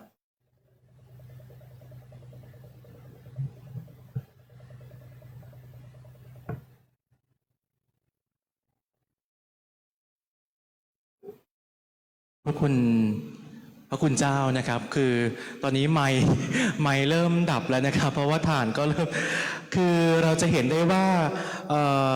มีผลิตภัณฑ์จากภาคขิดคือไม่ใช่เพียงแค่เฉพาะในการที่จะมาจำหน่ายเท่านั้น แต่เรายังมีการสืบทอดการทำผ้าขิดด้วยจากเยาวชนตัวน้อยๆในชุมชนนะครับซึ่งก็เป็นการสร้างรายได้ในอีกทางหนึ่งด้วย อีกประการหนึ่งที่สำคัญนั่นก็คือนอกจากการสร้างรายได้แล้วเนี่ยกำลังกายก็ยังมีส่วนสำคัญ นั่นก็คือยังมีทีมฟุตบอลเยาวชนศิษย์โคสานะครับ อีกทั้งยังมีการวงโปงลางในการแสดงดนตรีต่างๆนะครับเป็นการสืบทอดศิลปวัฒนธรรมของทางวัดโคสาเองนั่นเองนะครับสำหรับรูปสุดท้ายนะครับขออนุญาตนิมนต์นะครับพระครูสมุสมพรนะครับได้พูดถึงโครงการหรือว่าผลิตภัณฑ์ต่างๆนะครับขอกราบนิมนต์ครับ การจะลุกก็ต้องผ่านซึ่งการล้ม ก่อนจะข่มก็ต้องผ่านซึ่งการทื่อก่อนจะเก่งก็ต้องผ่านการฝึกปรือก่อนจะมีชื่อต้องผ่านการฝึกตนขอโอกาสครูบาอาจารย์ในช่วงท้ายอีกวันหนึ่งอาจารย์พรญาติโยมฟังมาตั้งเกือบ2 ชั่วโมงนะโยมนะวันนี้สาระหลายๆอย่างจากวัดแรกจนถึงวัดสุดท้ายภาคใต้คุณโยมผมนำเสนอหลายๆอย่างเลยวันนี้จุดเด่นที่สำคัญของศูนย์การศึกษาพุทธศาสนาวันอาทิตย์เนี่ยวัดมงคลวรารามวัดในยางอำเภอถลางจังหวัดภูเก็ตพระอาจารย์ท่านบอกว่าความโดดเด่นเน้นการมีส่วนร่วมของชุมชน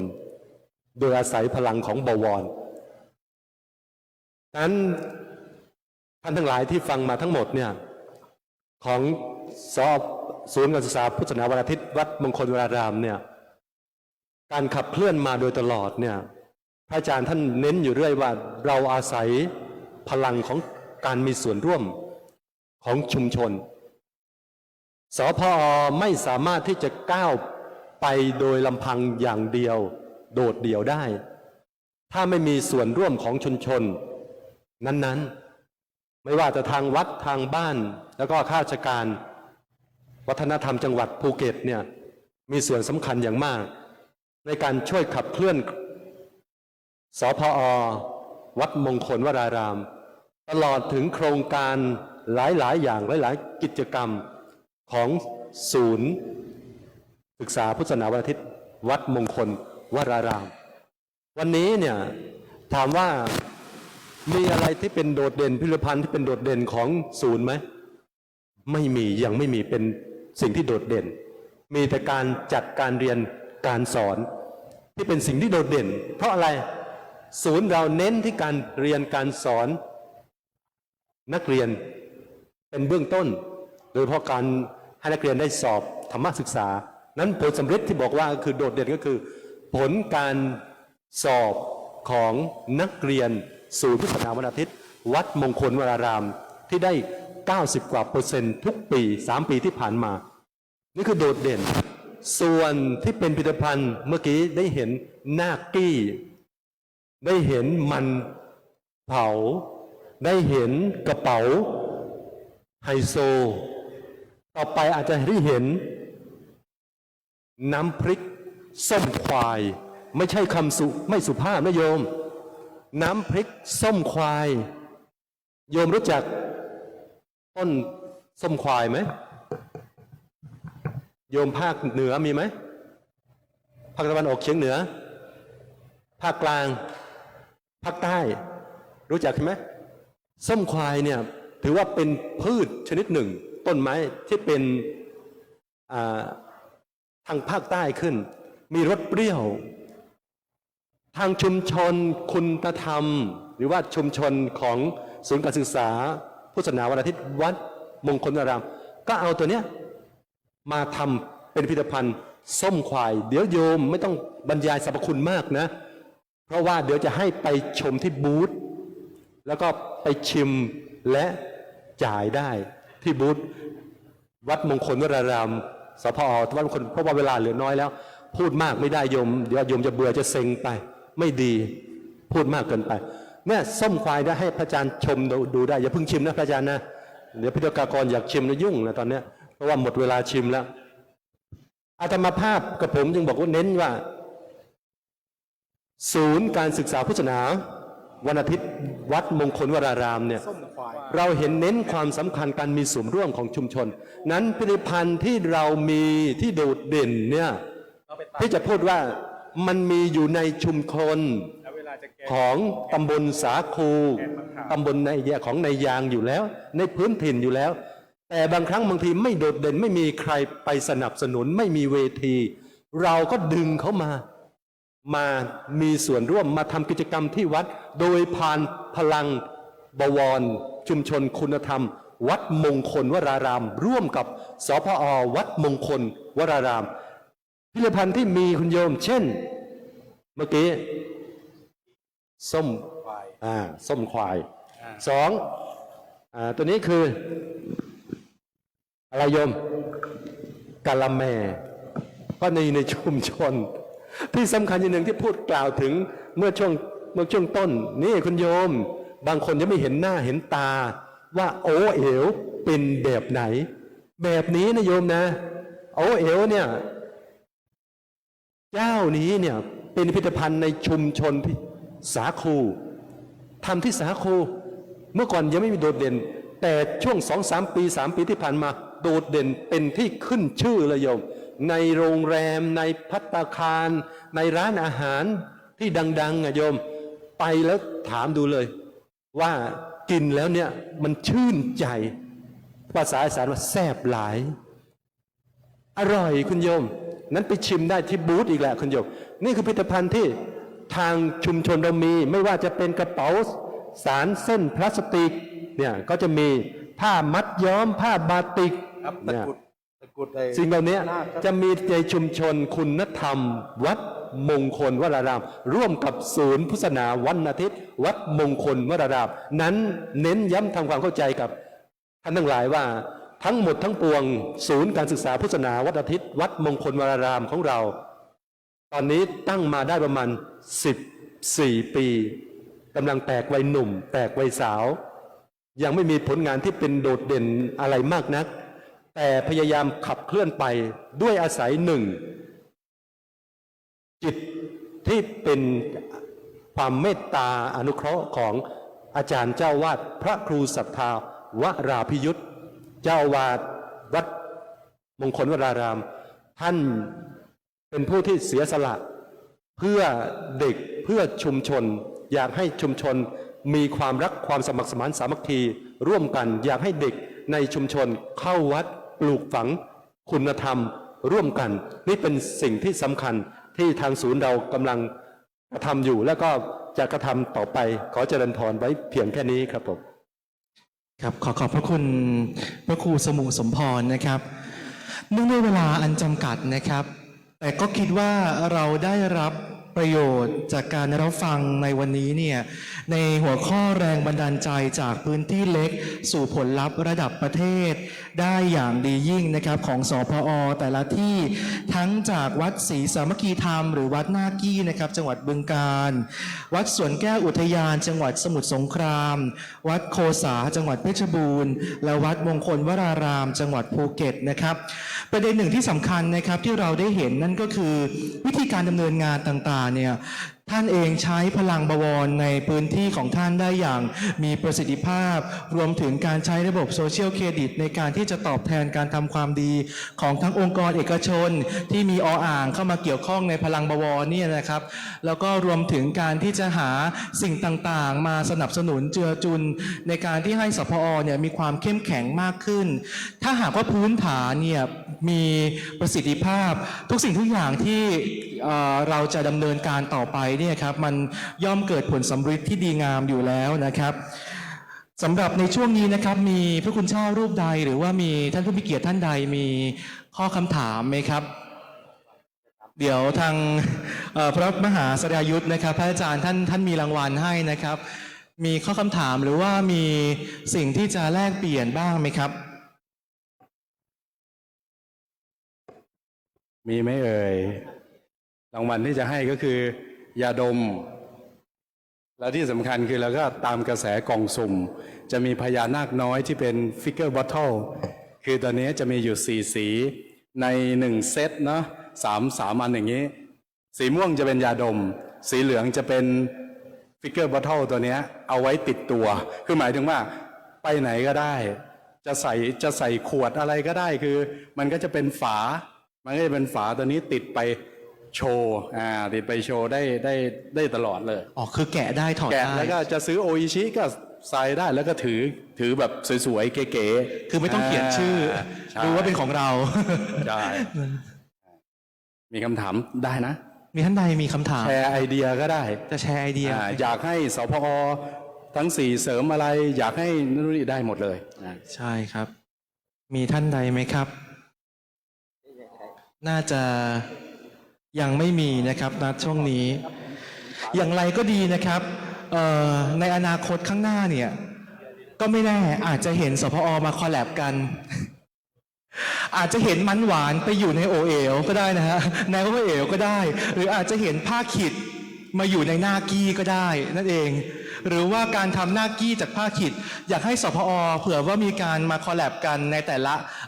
ละวัดแต่ละชุมชนนะครับ ก็เป็นการที่จะสร้างรายได้ในแต่ละภูมิภาค เป็นการแบบเชื่อมโยงภูมิภาคต่างๆ ให้ผสมผสานวัฒนธรรมต่างๆเนี่ยได้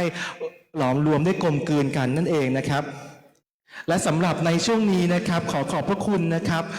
พระวิทยากรทั้ง4รูปด้วยกันนะครับ ได้แก่พระมหาสรายุทธอัคคธรรมโมนะครับพระประหลัดสุทธิพจน์เตชะธรรมโม พระครูถาวรพัชรกิจ และพระครูสมุสมพรยานวุฒโธนะครับที่ได้มาร่วมกันแลกเปลี่ยน